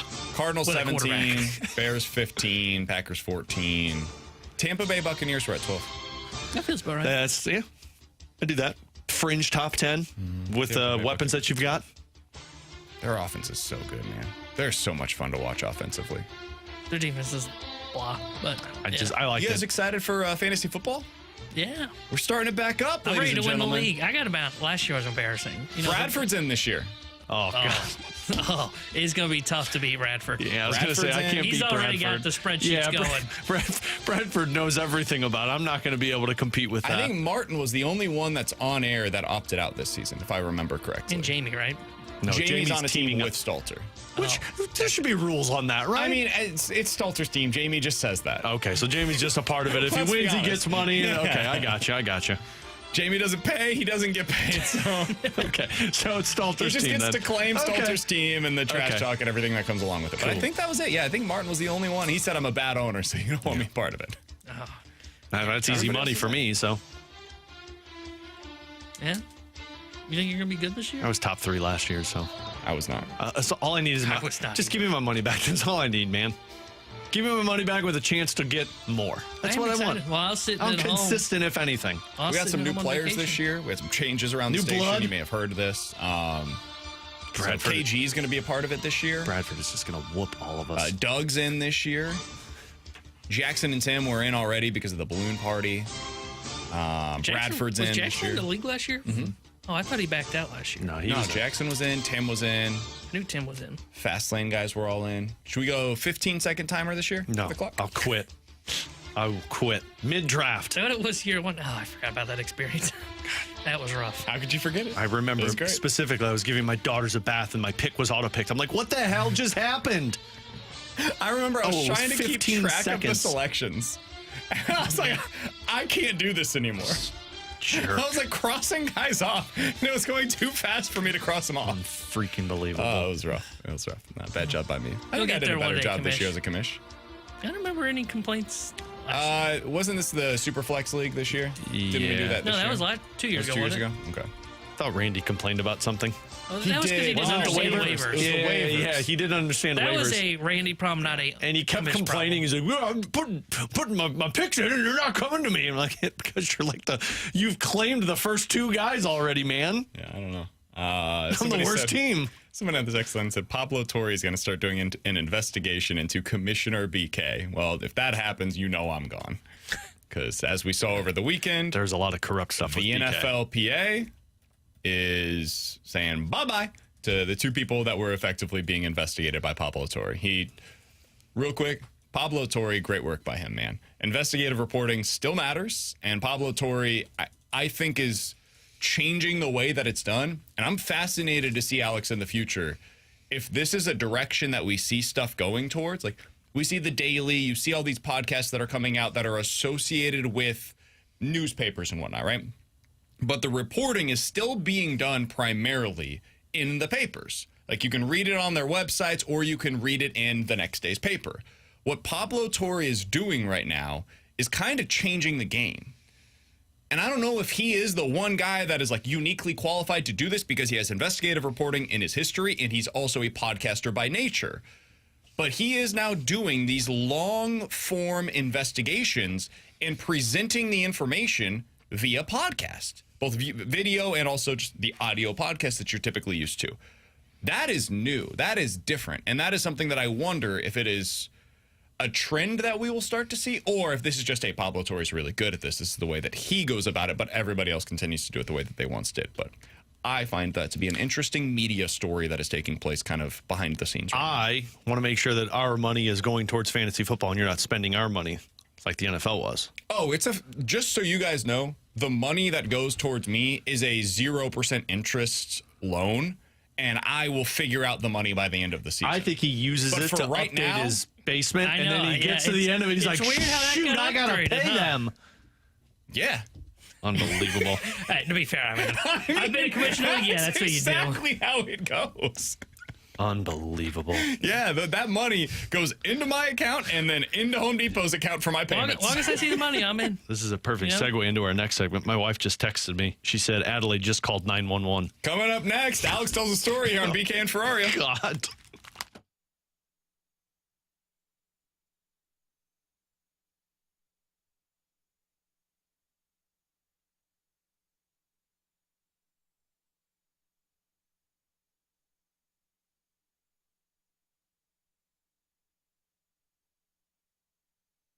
I'm Ultima Morgan of Morgan & Morgan. Every time one of my children started driving, it was terrifying. I am quite aware of the dangers being on the road. Thousands of accidents happen across the country. We see it every day. These families' lives will be changed in an instant. We fight for these families as if they were our own. We've become America's largest injury law firm by winning cases just like these. If you've been injured in a car accident, call us. Injured? Dial pound law or visit forthepeople.com for an office near you.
Jamie Rivers here. Did you know Warren Buffett and Bill Gates invest in U.S. farmland? There's a reason. Steady returns, long-term growth, and real stability no matter what the market is doing. AgVest has helped leading financial institutions manage over $900 million in farmland deals and is licensed in 10 states. If you own farmland, AgVest can help maximize its value with full-service management. Invest smart. Call AgVest founder Chris Bronner at 618-520-7022 or visit agvestadvisors.com. Buy land. They're not making it anymore.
101 ESPN has your shot to score free tickets to see comedian Shane Gillis on Saturday, August 9th at Enterprise Center. Find all the ticket details and your chance to win free tickets for Shane Gillis at 101ESPN.com or on your 101 mobile app.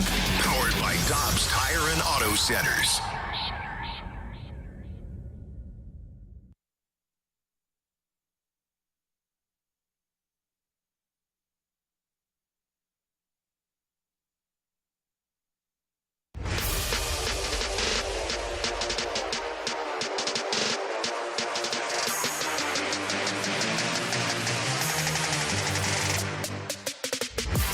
Alex and T-Bone on BK. We've got a lot that we want to get to here. Coming up in about 10 minutes, we'll talk about the Brewers. How do they keep doing this? But Alex, your daughter called 911? She called 911. I just got that text from my wife and nothing else. And I'm like, oh, you got to be bleeping kidding me. So apparently she was on the phone talking to her two cousins. Sure. And Katie said somehow she dialed 911. She thinks that it was probably, you know, when you press the side button too many times and it sends the emergency call. I think she probably was clicking buttons and then hit it. Katie said she darted in from the other room and was like, oh my gosh. She's like, I'm sorry, my daughter called 911. So it wasn't as bad as I thought. I thought when she said that Adelaide called 911 and the police were at our house because, of course, that's how things would go for my wife. 3 kids and a puppy, and now the police are knocking on the door. Your wife is a saint. She does this most days, right? Like where she's does every day that I'm here. The kids. Mm-hmm.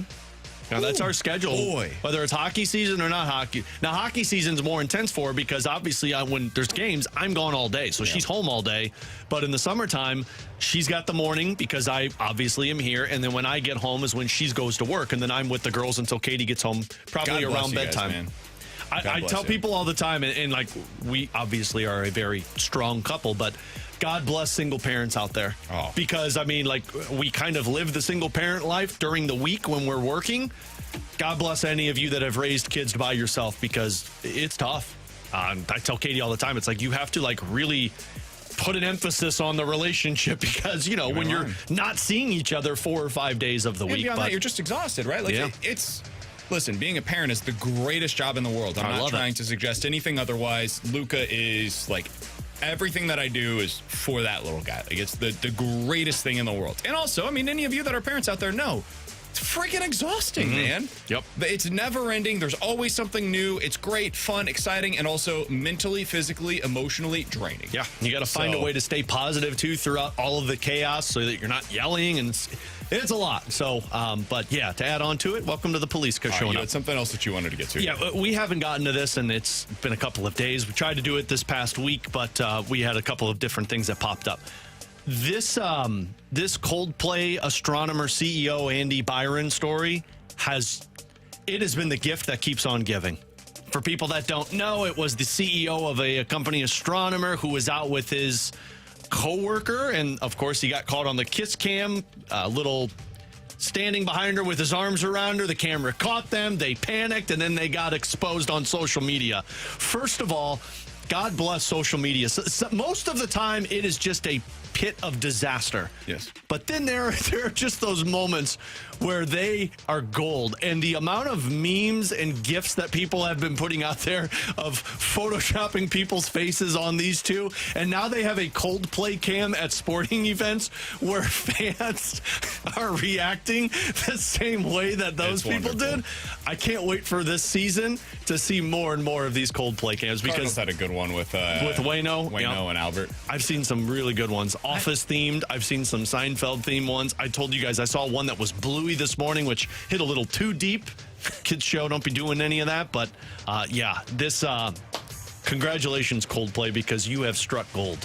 I know I should be a better person and not be enjoying this as much as I am, but I can't get away from it. It's great. Can we get a little more divisive real quick? Divisive? Yeah. What's that? Can we talk about, dude, we're not getting Colbert getting canceled? Okay, no. Well, we're getting political. No, seriously, I actually really do want to talk about this real quick. I'm really fascinated to see what this means for late night TV. Genuinely mean this. Alex, when we were growing up, late night TV mattered. I watched all the time. It was a huge deal. Like, celebrities, that's where you would go. Mm-hmm. If you had to promote something, whether it be a movie, a book, whatever, you go on Letterman. You go with Leno. You go with, like, there were wars, not literal, but, like, there were real battles between these, like, figureheads within television. They were TV royalty. If you get these jobs, you don't leave until you are forced to go, right? And so for us to be at a place right now where CBS, whatever your belief is on why this show was canceled, and there's 100 of them, ultimately, like, the biggest thing is it was costing them $100 million a year, and it was bringing in about half of that. So it's a cost-cutting measure, if nothing else. I am fascinated to see, Alex, what this means for the other late-night TV shows. Will that exist down the road? And if not, like, what do these networks, other than for news, what do they exist for? And will they exist in their current forms 10, 15, 20 years down the road? And if the answer to that is no, well, then what does that mean? What are they replaced by? We're already seeing every aspect of our lives becoming more fragmented than it was 20 years ago, where music that we all listen to is different. There is no like one show that we all huddle up next to the TV at 7 o'clock on a Thursday to watch, where we're all consuming similar stuff together. Now everybody's so fragmented because of streaming, they can't make any money off of this stuff either. It's all a loss leader. So say all that to say this. This is a canary in the coal mine. We can talk about this till we're blue in the face. We can get to the political side of the discussion. We can get to the TV side of the discussion. There's a million different angles to it. But man, this is a huge news story for our industry in the TV/radio medium. I think people are now starting to see, hey man, advertising is not what it was pre-pandemic. It is changing for all of us. Fascinated to see where this thing ends up going. Yeah, I think you're just, to me, that's the start of the death of live television. I mean, other than TV shows that are out there, I think you're going to start seeing everything just be app-based. Like, there's just no more live television, like you said, where you're huddling up to watch certain elements. These late-night TV shows, I mean, other than Colbert, and you've got Kimmel and Fallon, there's like 3 others that I don't even know if people know that they're still out there. The other ones are gone now, too. Like the late night shows are now basically don't exist. And Kimmel and Fallon essentially are just social media the next day. There's no watching it live. It's all of the social media pushes the next day. Yeah, the one that rated the best was Colbert. Yeah. He had like 2+ million people that watched on a regular basis, and that's in part because CBS is the one that a lot of people watch, regardless of who the person is there. But for his show to be the one that's canceled, like Fallon probably won't be doing this much longer. Kimmel, I think, has already stated this is probably his last contract that he's going to be doing. So that could be a wink, wink, nod, nod. Hey, this show could be getting canceled too. For sure. I don't know that any of them are going to exist within the next 5 years. Yeah, these are going to turn into like podcasts or something else. But yeah, I mean, you don't have late night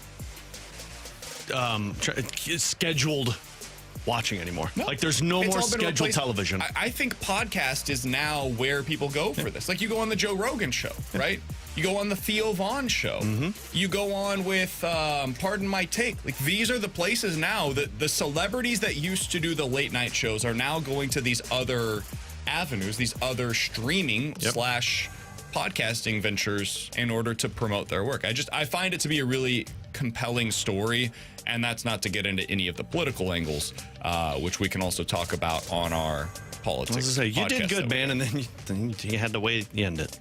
With Alex and T-Bone, I'm BK. How did the Brewers keep this up? We'll talk about it next year on 101 ESPN.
I'm going to read you a resume right now, Alex, of a Major League Baseball team. Last in barrel rate, last in exit velo, 20th in expected batting average, 28th in expected slugging percentage. If you want to get into the real nerdy numbers, second worst ex-Wobacon in all of Major League Baseball. In other words, they never hit the ball hard. They never hit the ball far. They don't hit the ball in general particularly well at any point in time.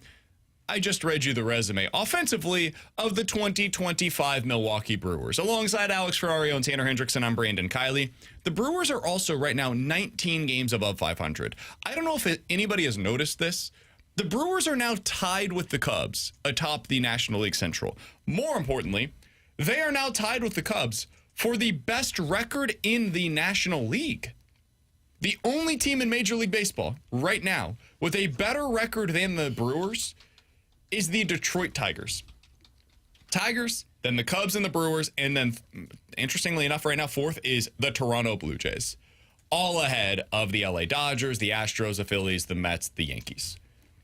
How the hell is that resume the team that is currently the best record in the National League, Alex? How do the Brewers keep doing this? They've won 10 in a row. They just swept the Dodgers over the weekend. Because they're elite in something. And that thing that they're elite at is just continuing to identify talent and develop pitchers.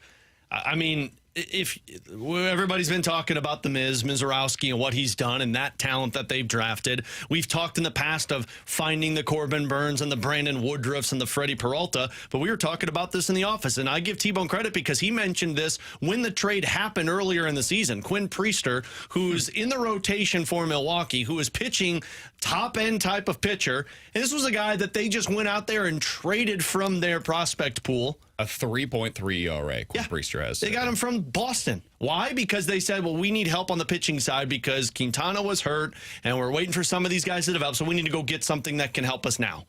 And they went out there, they identified the player who was not good for the Boston Red Sox, and they said, we want this guy. And he comes in, and he goes out there, and he's elite for Milwaukee. You say it all the time, BK. Teams have to be elite at something.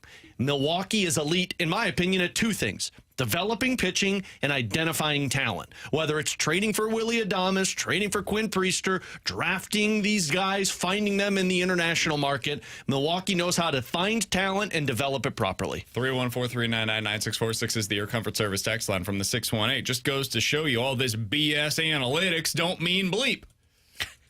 Yeah. I actually think that... Yeah, depth analytics. Yeah, text line. I think that actually might argue the other side of it. Their offense is bad, no matter how you slice it. Like they are not a good offensive team this year. What it really means is that they are elite at pitching. Elite when it comes to pitching. And baseball can be a simple game. If you prevent the other team from scoring, and you score a little bit, you win. It's a bold strategy, Cotton. And they're excellent at pitching, and they're excellent at defense, and they are excellent at base running. They put pressure on the opposition better than just about any other team in baseball this year. Like, you look at what they're doing. They have right now on their roster 6 players that have at least 11 stolen bases on the season. 6 of them. One, Bryce Terang, has 18. 2 of them, Frelick and Churrio, have 17. And then Christian Yelich, who had missed some time this year, has 14 on the season. So they put pressure on you on the base paths. They suffocate you defensively when you do put the ball in play. And frankly, you're not putting the ball in play a ton because they've got a bunch of strikeout artists in their rotation, which is, yes, analytics-based. They're just really good at these things. And they churn through the roster, man. The craziest part to me about what the Brewers have done, they did what you did. Position player-wise. Like, they overhauled this roster over the last couple of years and went with a true youth movement. Look up and down the roster, man. It's almost exclusively, for the most part, drafted and developed players. Guys that they brought into their system, they're pretty young, and many of them, frankly, are not performing all that well offensively. But they do a couple of things well, they're able to build around it, and then what they have done is they have become a pitching pipeline. They are the modern-day Rays.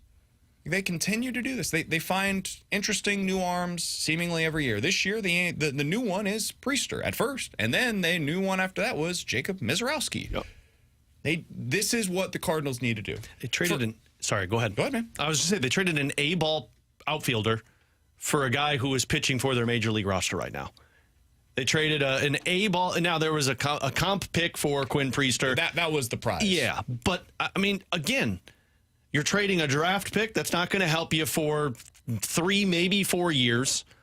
You're trading a guy who's in A-ball for somebody who you say, this player has talent that's untapped, and we can find it, and we can take advantage of that. And then they do. Yep. That's the best part. The Cardinals have done this at times in the past. Not a ton, but they have bet on guys. And more often than not, like they've bet on some guys in the bullpen that have worked out really well. I mean, you look at it right now with Riley O'Brien. They got it right. Yeah. He's not perfect, but he's an arm that you bought really low on, and you got it right. Last year, for a season, you got it right when you went out there and got Fernandez, right? Rule 5 pick, basically a nothing burger of an addition. And then he was a super important piece to the bullpen a year ago. So, like, they've had their moments with this. When was the last time the Cardinals did this with a pitcher, though? Like a starter. Sorry, I should clarify. A starting pitcher. When was the last time they bought low like this for a multi-year starter and they got it right? Montgomery, I guess, would be the closest thing to that. I don't even know if that was a low-level pitcher, though. Yeah, I wouldn't call him buy low. I mean, they gave up something of actual value. Like, they gave away a starting center fielder to get that guy. Yeah. I don't know. First one I can think of is Kyle Loesch. Probably. That was a guy who, I mean, I remember when they acquired him, or I think they got him in free agency, but it was a guy that was like a 5 ERA, and he wasn't any good, and then they bring him here. He was great, and they signed him to an extension. And you could argue Lackey, but that was also, that kind of felt more similar to the Montgomery deal. Yeah, and those are trades. And I just brought up a free agent because the other free agent one that came to is, I guess, Michaelis. Yeah. But again, right. Free agency versus trade. But I'll give them credit. Yeah. Like if That's identifying talent. Mm-hmm. If the Brewers made that exact same move, we'd be like, man, they got it right again. Yeah. The Cardinals ended up re-signing him, and that's been the disaster. But the original signing of going out and acquiring him was a really good move. Maybe that's where the Cardinals lack. It's not so much finding that type of talent, it's knowing when to cut ties from that talent. Yeah. Because if Miles was as good as he was for the Cardinals, doesn't get that extension, goes elsewhere and struggles, we're looking at the same we're looking at that the same way we look at moves that Doug Armstrong does, where it's like you just move on from the player and it's like, whoa, he knew something. It's like the problem was you got it and you said, oh, we could get more. You kept trying to squeeze that lemon and nothing else came out. They don't do the Michaelis extension. It's probably one of the best moves most made in the last 5 to 6 years. It was a really smart signing. Yeah. He got it right. Yeah. And then but you got too excited about it, and you're like, here we go. The same thing was true for the Matt Carpenter stuff. Like Matt Carpenter, the original extension was one of the best bang for their buck values that they had made. I actually think they deserve a little bit of credit with, for example, Colton Wong. They got it right with him. They gave him the contract extension. He was worth the contract extension. They declined the option. They moved on, and I think they were mostly proven correct. So, like, hey, we were able to replicate what he was able to give us for a cheaper cost. We bring in Tommy Edman. He's an everyday player now. Like, I think they got it right with that Edman versus Colton Wong decision. But it's got to be regularly with those things, right? Yeah. And this is where the Brewers, like, that is the rabbit that you're chasing if you're the Cardinals. It's not so much the Cubs because the Cubs go out and make the moves, or they have the ability to make moves. The Cardinals, frankly, just like can't sometimes, right? They've got a bigger payroll, bigger market, all of these different things. You've got to be able to beat the Brewers. You've got to be able to look at that team face to face and say, we're better than you. We operate at a higher level than you. The Cardinals should be able to do that. And if you do that, as we have seen this year in Major League Baseball, that means you're a contender. Because the Brewers are a real contender this year. I don't think they're going to do much in the playoffs. I don't know that you can win this way with no hitting. They haven't been able to win this way in the past.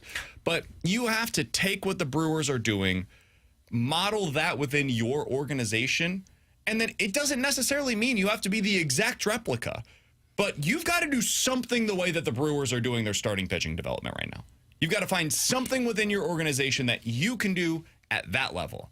Once you do that, now we can talk about how you went on the margins. But they do one thing at an extremely high level, and it's enough to beat the second best record in Major League Baseball right now. And it's incredibly frustrating to see them do all of this on the fly after also having their president of baseball operations left a couple of years ago. And the beat goes on. Every year, man. You look at it, you look at the projection, you say Milwaukee's not going to be any good, and then boom. I know. I thought they were done after last year. Going into that year where they traded Burns to Baltimore, I went, okay, well, it's finally over. Last thing on this. If you could replicate one thing from Milwaukee, what would it be, Alex? Developing pitching. Pitching development. I mean, I think that ties into evaluating talent, but developing pitching, because anybody that they develop seems to turn into, at the minimum, a number 3 in a rotation. Yeah, I would say pitching development. To go a little different, that I would put as like my second on that. It's just the aggressiveness early on in the year. That's what I was going to say. Because they've done it twice now where they have helped salvage their season. One was the Willie Adames move, and I don't remember when that was. I think that was like in May. This move for Priester that we've been talking about was done on April 7th. That's like 2 weeks into the season. They gave up a comp pick for a guy. This is the read-up, by the way, on MLB Trade Rumors when this trade happened. Between the Pirates and Red Sox, he has 99 2/3 innings pitched in the big leagues with a 6.23 earned run average. His 15.2 strikeout rate is well below par, and his 9% walk rate is close to average. Though his 55.2 ground ball percentage rate is quite strong. And then they dive into where they really acquired, which was the metrics down at the AAA, which basically said, hey, don't look at that big league. Like that big league stuff, not working, but there is something that maybe you can fine tune here. And what do? They get aggressive. They go out. They give the comp pick, and they say, we're going to try this. Cardinals would say, well, we got to wait till the trade deadline. And we can't give up 5. We'll just try and piece this thing together. Brewers say, hell no, man. Our season's on the line. April 7th, we're making this move to try and salvage it. You know what the ironic part of this is? Quinn Priester is basically Andre Palante with a devastating slider. Yeah. That's it. If Andre Palante developed a crazy slider, he would be Priester. Priester doesn't strike guys out. He's got a decent walk rate, but it's really just he's got a slider that is his clear-cut no doubt about it best pitch. That's what's working for him this year with the Brewers. And he also gets a ton of ground balls. And that combination, slider plus high ground ball rate, is good enough for him to be a mid-rotation starter, a legit number 3 guy in their rotation. That's what the Cardinals are lacking, is that extra oomph from their rotation. If Andre Palante had that one thing that he could go to that Priester has, that they identified, we've got this thing that we can build around, they'd be in a better spot right now. Alas, the Brewers have that, the Cardinals don't, and that's why the two teams are where they're at. He's Alex, that's T-Bone. I'm BK. In or out coming up next here on 101 ESPN.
I can't imagine doing that right now.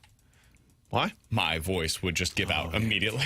Well, you were yelling earlier. Yeah, I know. Shouting a lot during the commercial break at people. 314 you need to do your job better. 9646 is the Air Comfort Service X line for in or out. You guys give us a scenario. We will tell you if we are in or out here on BK and Ferrario. All right, guys, in or out. The Cardinals will trade at least 3 relievers at this year's deadline. I'll say out. I think they trade 2. I think you see Maton and I think you see Helsley go. No Mats? No Mats. I'll say in. I think they move Mats, Maton, Helsley. I don't think they'll go far enough to move JoJo. At some point, we're going to need bodies back there. No. And you got guys in the minors. JoJo can close. Like, they'll use that excuse, we needed a closer for the second half because we're doing what the Tigers are doing. You know? Ryan Fernandez is probably I do think, available. strangely, they actually have a bullpen. Like, they have enough arms down in the minors this year that they could probably make up. Like, Munoz could do it. You might be able to get TK Roby up for a little bit. Like, by the time you get to September, for example. Bring Roy back Fernandez. Swanson. You laugh. Fernandez, Granillo. I just mentioned 6 names. Isn't Granillo hurt still? I think he's back. I'll have to check. I know Roby's hurt. Yeah, he's on the IL. But Graceffo, did I mention? That's 6, 7, 8 guys that you could throw into your pen at any given time. I mean, that bullpen will stink, but I don't say it would be good. It's intriguing. It's a hell of a lot better than it has pick. been in other seasons. So I'll say in. I think they actually.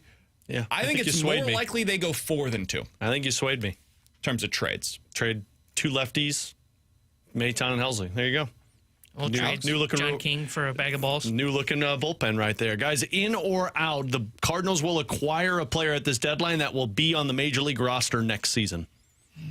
Oh, that's a fun one. In. If you're trading Helsley, I think that's got to be the goal. Is that you're acquiring somebody that helps you in 2026. I don't know what role that would be. It's possible we don't see them until like bullpen arm. August of next year, or they're a bullpen arm, or they're somebody that fits into your bench options next year. Like something like that is possible, but I'll say in. I think somebody that you get at the deadline helps you next year. I'll say out. I think they will acquire somebody that is a little bit younger, and I think they will be pushing more for 2027 than 2026 pieces. Because I think I know BK might disagree with this. I think they are further away than we think. I think 2027, 2028 is the next time they are starting that next push. I mean, it's hard to push without a star. Yeah, no, you're right. I just can't tell. Like the Brewers are pushing right now without a star position player, at least. Yeah. You have to be out. You also don't have that pitching coming. We don't think so. I didn't see Mizorowski coming either, though. 6'7", 196 pounds. I know, it's crazy. So like a baby I don't reindeer. know. I think they are good show. I think they could be a playoff team next year, but they're going to have to do some stuff with this roster, man. They got to make some changes. Timo? Guys, in or out? St. Louis Cardinals will finish below 500 this season. I'll say out because I think when the dust settles after the trade deadline, team kind of figures out where they're at, maybe has a little motivation. I think you finish around 500, maybe a couple of games above. Can I read you a stretch real quick? This is post-deadline. 3 at San Diego, 3 at the Dodgers, 3 at home against the Chicago Cubs. That's right after I think the they're losing 9 in a row. You could lose 7 of 9, and it wouldn't. Nobody would even think twice about it if you end up making deals at the deadline that is for the future. That would not be surprising to anybody. And then, after playing against the Rockies for 3 games, that's at home at least, you get 3 against the New York Yankees. I'm going to that and then series. look at September. Oh, can I change my answer? I'm in. Look at September. San Francisco, Seattle, Milwaukee, Cincinnati, Milwaukee, San Francisco, Cubs. Yeah, I'm out. Yeah. So the question was in or out, they will finish below 500? Yeah. Oh, yeah, in. I think they'll finish below 500. Yeah. I think I am in as well. And, man, I've been very high on this team in the past. Like, man, Merrill, did you guys see how good he would have? Oh, he'd look great in a Cardinal uniform if we were good. But, I mean, they're going to trade away from their strength. Like, we talk about what do they have that's elite. It's not their offense. It's not their starting staff. It's their bullpen. Their bullpen is an elite unit. The problem is their starting staff is such a awful unit that they're not even in a lot of games anymore to where they can utilize the bullpen. And when you trade from that strength, and we just ran through some of the names, that yes, they have plenty on the 40-man that they can bring up. They're intriguing. They haven't shown to be good, right? Roycross stuff looks great. He can't get guys out. Yeah. Like, I'm in. I think they probably finish below 500. I don't think it'll be by a lot. I think they'll be like 79, 83, somewhere in that range. 314-399-9646 is the Air Comfort Service text line to get involved in the show. By the way, if you guys have any thoughts, if you went to the Savannah Bananas games over the weekend, or if you just have thoughts on the Savannah Bananas, we're going to talk about them coming up next. Get them in on the Scott Lee Heating mic drop feature over on the 101 ESPN app. What did you take away from the weekend at Busch Stadium? I was out there on Saturday night. It was, in my opinion, amazing. So if you guys have any thoughts you'd like to get those in, we can talk about that coming up on the other side here on BK and Ferrario. Guys, in or out, the Cardinals will go on a 17-game winning streak and still make the playoffs. Out. I mean, 2021, they had like 3 legitimate bats. That was their strength. They had 2 stars in Goldie and Arenado. Now it's not even about like what the Cardinals could do to make the playoffs. Now it's about the other teams in front of them that have to be bad, which I don't expect any of those teams to just all of a sudden be bad. That's a good point, because 2021, I kept saying, like, hey, they're kind of in it. They're still kind of there, because I put money on them to get to the NLCS that year when I was in Vegas. Should have just gave me that money. Yeah, it was a waste of money. But that year, like, that wild card was like just like it's terrible. Poo-poo platter. Somebody's got to get in. The last team that got in won 83 games. Yeah, and that's not happening this year. Like, the Padres are still a very good baseball team. What do you think the threshold will be to get in this year? So the Padres right now have 54 wins. They're 54-45. I think 88 is probably what that much would be. I think like 89. That's what their pace is right now, 88 wins. I think 89. I think it might take 90 to get in this year. Because I think these teams are getting better, not worse. Yeah, I would agree. I mean, I think that's definitely in the range of outcomes. I would go on the conservative side of the 88, 87. But yeah, I could totally see where it takes 90 wins to get in. In or out, guys, the Cardinals will exclusively deal relief pitchers at this year's deadline. I'll say out. I think they're trading Fetty. Yeah. I don't know what they're getting, but they're trading Fetty. I think they're trading Fetty. Yeah. I think they're going to really try and sell hard to one of those starting pitchers to be like, hey, look, would you like to go somewhere? I also love they're not hiding their willingness to trade Fetty. I'm like, well, I hope McGrew's in the rotation the next turn through. I wonder whose spot he could be taking. Poor Michael. In or out, Cardinals will be drafting in the top 10 next year. Yeah. Well, let's see. Are they not? They may not even be eligible for. I can't remember how that works. The top 10 new rules. Yeah, it's weird. I'll just say in because they could ping pong ball could bounce their way. Yeah, I'll say in. I think you're going to be probably 10 to 12 worst teams in baseball. So yeah. I need to look this up because I didn't think we were going to have to be talking about this. I thought it was top 5 that you can't get multiple times. I didn't think it was top 10. Because I think the White Sox drafted like 11 this year. Yeah, I think it was for 3 years in a row, maybe. Yeah, but I think you have to be revenue sharing team too, and I don't know if they're in that spot. Yeah, we'll have to look this up, see kind of where they're at on that. But I'll say top 10 is. I think they're right outside of that. I think they end up like 12-ish. I don't think they make the playoffs, but I think they end up like roughly 12th. Are we tanking? We don't know it. Blow it up. Blow it up. We're doing pretty good already without blowing it up. They're retooling. No, it's run. No, it somebody was from runway. the 314 said you are the kings of the bandwagon shows. We've been called soft a lot today. Really? Yeah. We're soft on the Cardinals. We're soft St. Louis media. You can't really what am I make supposed sure to you say? put We just lotion said on that sell. skin. That way you don't get dry in the summer. I don't know. What am I supposed to say today? Skin is like fire everybody? He's leaving on his own. What do you want me to say? Trade all the players on the roster? They're going cool, to. Man. They're going to be gone. Like, I want to hear why they're going to make the playoffs. They want us to go harder. Fire Mo. Fire him. Into the sun. Like, what does that do? Fire the DeWitts. Yeah. Cool, man. I just don't, like, what does that accomplish? I don't know. You guys are the kings of the bandwagon shows. Now that you could have a real case to be made. I would say as information changes, my opinions change. But yeah, if you want to call that a bandwagon approach, I could live with that. I'd argue most fans are bandwagon fans. At some Which point, is okay. At some point, you just say, I can't this year they never anymore. got on the bandwagon. If you don't want to put your emotional investment towards something that is only going to hurt you, God bless you. Yeah. Sometimes you just fall for love, you know? You just got to put yourself back out there. All right. Well, let's get into this coming up on the other side. We've got to talk a little bit about the Savannah Bananas, who were in town over the weekend. If you missed it, Lance Lynn and Izzy were there on Saturday. That was a really cool moment. And on Friday, Adam Wainwright was one of the players that participated. We got this from the Arnold Mule. BK, you said this was the most buzz that Busch Stadium has had, and how much the most buzz you felt at Busch Stadium since Pujols was chasing 700. But then you went on to say the Banana Ball isn't Major League Baseball. They don't claim to be. Then why are you comparing the atmosphere of Banana Ball to Major League Baseball games? The buzz at Busch for Post Malone, Luke Combs, Morgan Wallen was awesome. That's who they should be compared to, because they are all just shows. It's an interesting thought. Want to get into that. Want to hear you guys as well. If you have any thoughts about the Savannah Bananas Banana Bowl from the weekend, what you thought about the experience, would love to hear from you via the Scott Lee Heating Mic Drop feature. We'll talk about that coming up next. I'll answer that question here on BK and Ferrario.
Tanner Hendrickson here, the Sports Center update brought to you by Saliga Heating and Cooling. Cardinals back in action tonight as they visit the Colorado Rockies for 3 games. 7:40 will be first pitch as Austin Gomber gets the start for Colorado. Michael McGreevy will be on the mound for St. Louis. The Sports Center update is brought to you by Saliga Heating and Cooling, a Daikin heating and air conditioning dealer.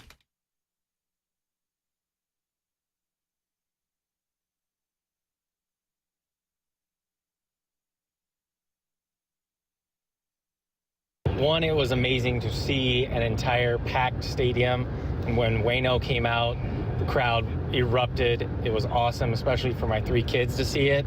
But everything, the fans, the family orientation they did, plus some of the party animals did a baseball camp in Edwardsville on Sunday that 2 of my kids got to attend, and they were some of the most down-to-earth, just laid-back, awesome people working with these boys. So the whole weekend as a whole, they definitely know how to captivate the audience, keep kids entertained.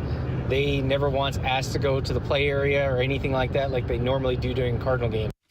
It was a really unique experience over the weekend. I like that one at the end. They didn't ask to go to the play area like they do at Cardinals games. That was Austin via the mic drop feature on the 101 ESPN app. We did get a question, and I think it's a fair question, from the Arnold Mule. He said, BK, you said this was the most buzz that you have seen at Busch Stadium since Pujols was chasing 700. But then you went on to say that Banana Ball isn't Major League Baseball, and they don't claim to be. Then why are you comparing the atmosphere from a Banana Ball game to Major League Baseball games? The buzz that you see at Busch for Post Malone, Luke Combs, etc. is awesome. That's who they should be compared to because they all are just shows. There's some truth to that.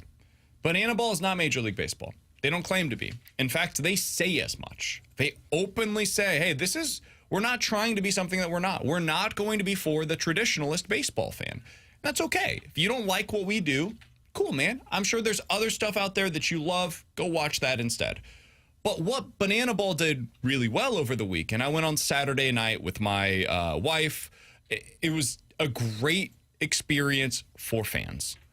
Whether you were an adult, whether you were a kid, everybody in between, there was something there for you. They keep you engaged. Alex, we were sitting up in the Budweiser Terrace. We like sitting up there. A, easy access to the bar. B, we've got our own, we've got leg room. You can move around a little bit. We just like sitting up there. That is not the type of area that you expect to be engaged during a game, right? There's not going to be a home run that's hit up there. You're not going to get foul balls. There is almost nothing that takes place during a game that I expect to feel like I'm participating in that game, right? Except for at this, where the opening piece to the actual game itself, right? The opening experience, if you will, was a player coming into the stands, and they had bananas. It's a banana ball, right? That makes sense. They had bananas, and the guy was throwing it from the Budweiser Terrace into his companion, his teammate, into his pants. His teammate was on the field, the warning track, basically, and he was up in the Budweiser Terrace, and the goal was for him to throw the banana and drop it into his pants, basically, from up high. And he was, carrying the pants around. It's, oversized pants. It was great. It's a silly, stupid little thing. Fun to watch. And there's a player, 10 feet away from me in the Budweiser Terrace. Again, it's silly. Is it a big deal? No. But if you're a fan that's up there, you feel like you're a part of it. The Savannah Bananas owner spent time walking into every section at Busch Stadium during the game. There were guys, I'm in the Budweiser Terrace. There were men, women, children taking pictures with him, and they were sitting above us at the Budweiser Terrace. So, these are little elements that are beyond what's taking place on the field. They're beyond the actual action on the field, which is hugely different from anything you'll see at a Major League Baseball game, that I do think the Cardinals can learn from. This is the kind of stuff where you get your fans engaged, you increase the entertainment factor at a ball game, and that is something that they could use a little bit of. So it's different. The engagement was awesome. The entertainment was great. The buzz was amazing. But this is why the buzz is building like this. Yeah. Because fans want to be entertained. Mm-hmm. Fans want to go somewhere. People want to go somewhere. And just for the next couple hours, just have fun. That may mean going to a show at the Muni. That may mean going to Banana Ball at Busch Stadium. Could mean going to Busch Stadium for a Cardinals game. But they want to be entertained. And far too often lately at Cardinals games, people don't feel as though they're entertained. Yeah. The product on the field hasn't been all that good. And I will give them a lot of credit. I think the product away from the field at Busch Stadium has been better this year, especially if you go on a Friday night.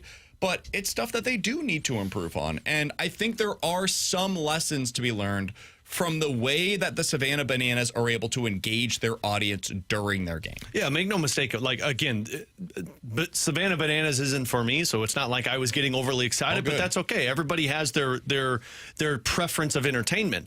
But from a pro sports perspective, yes, the on-field product is the main reason why you're going out, but go back to what you said, BK. If people were lined up to get in the moment those gates opened, which was what, 2 hours, 3 hours before it actually started? Yeah. The goal and like you could take this to any pro sports team, but we're focusing on the Cardinals.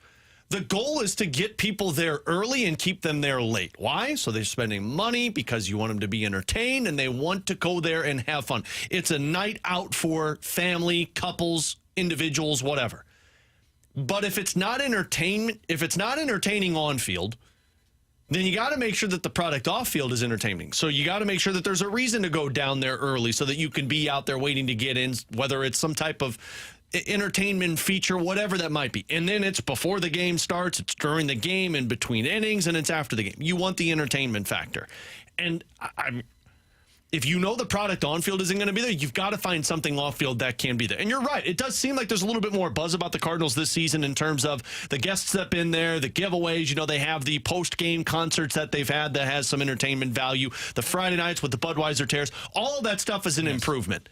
But if you're the Cardinals and you know that the product is going to be lean for a couple of years, man, you better take it and continue to amplify it. Like, I hear people talk all the time about just hockey games in general, of like how some arenas they go to, it is just so boring the moment they step in. They go there, the game starts, they leave the moment the game's out of hand.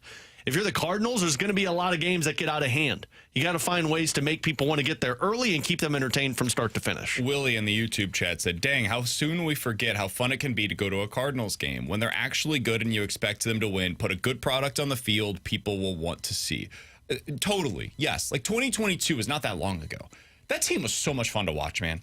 But I also am not anticipating them having an Albert Pujols 700 chase anytime soon either. No. And that's where a lot of the buzz came from 2022. That team was good. It was fun to watch. I enjoyed it for a million different reasons. Covering them was a really good time every day. But it was also true that a lot of that buzz came from Albert.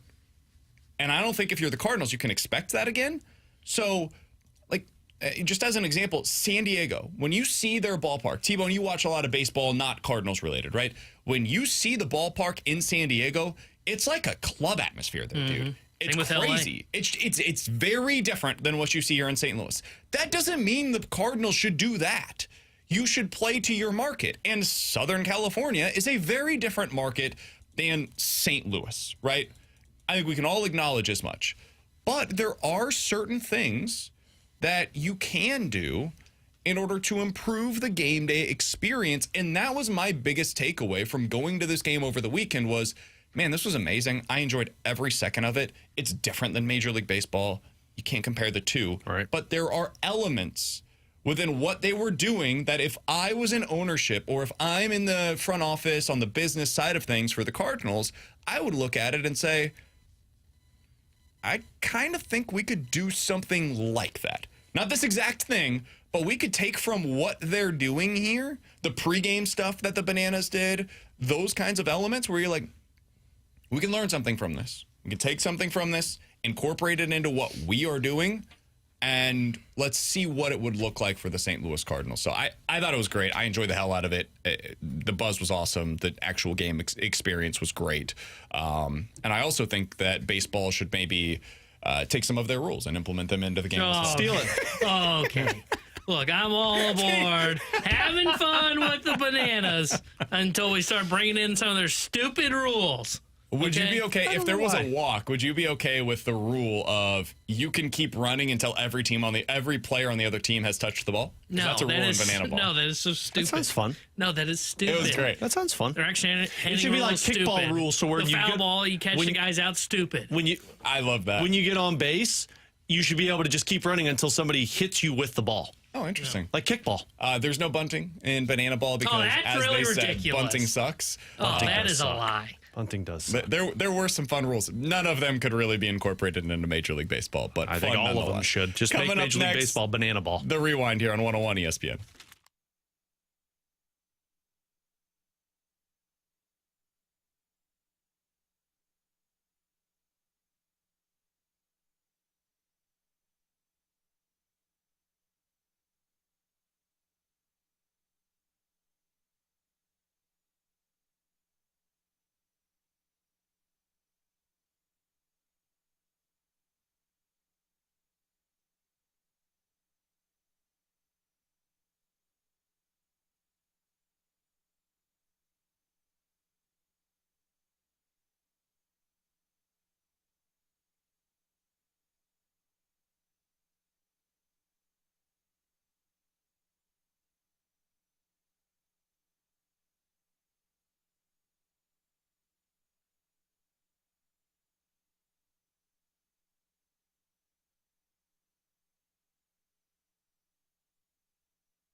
Alongside Alex and T-Bone, I'm BK. T-Bone's yelling at me during the break saying, baseball can't do these things. No, BK told me I was wrong. Baseball can't do these things. You're ruining baseball, man. I know. I go to the game to watch baseball, not your kid run with a fitted sheet. You're going no matter what. Yeah. They need to find guys and gals that are going for the event part of Major League Baseball. They need to find a way to get the people that go with kids to not have to go to the playground area the entire time. Dude, that is true. Believe me, I haven't taken Adelaide to a game probably in like 2 years because the team hasn't really been enjoyable. But I know for a fact that my 4-year-old, the moment I walk into that building, is going to be like, where can I go to play? And part of what makes baseball great is that it is family friendly, right? Going to football games at times is a little dicey with a family.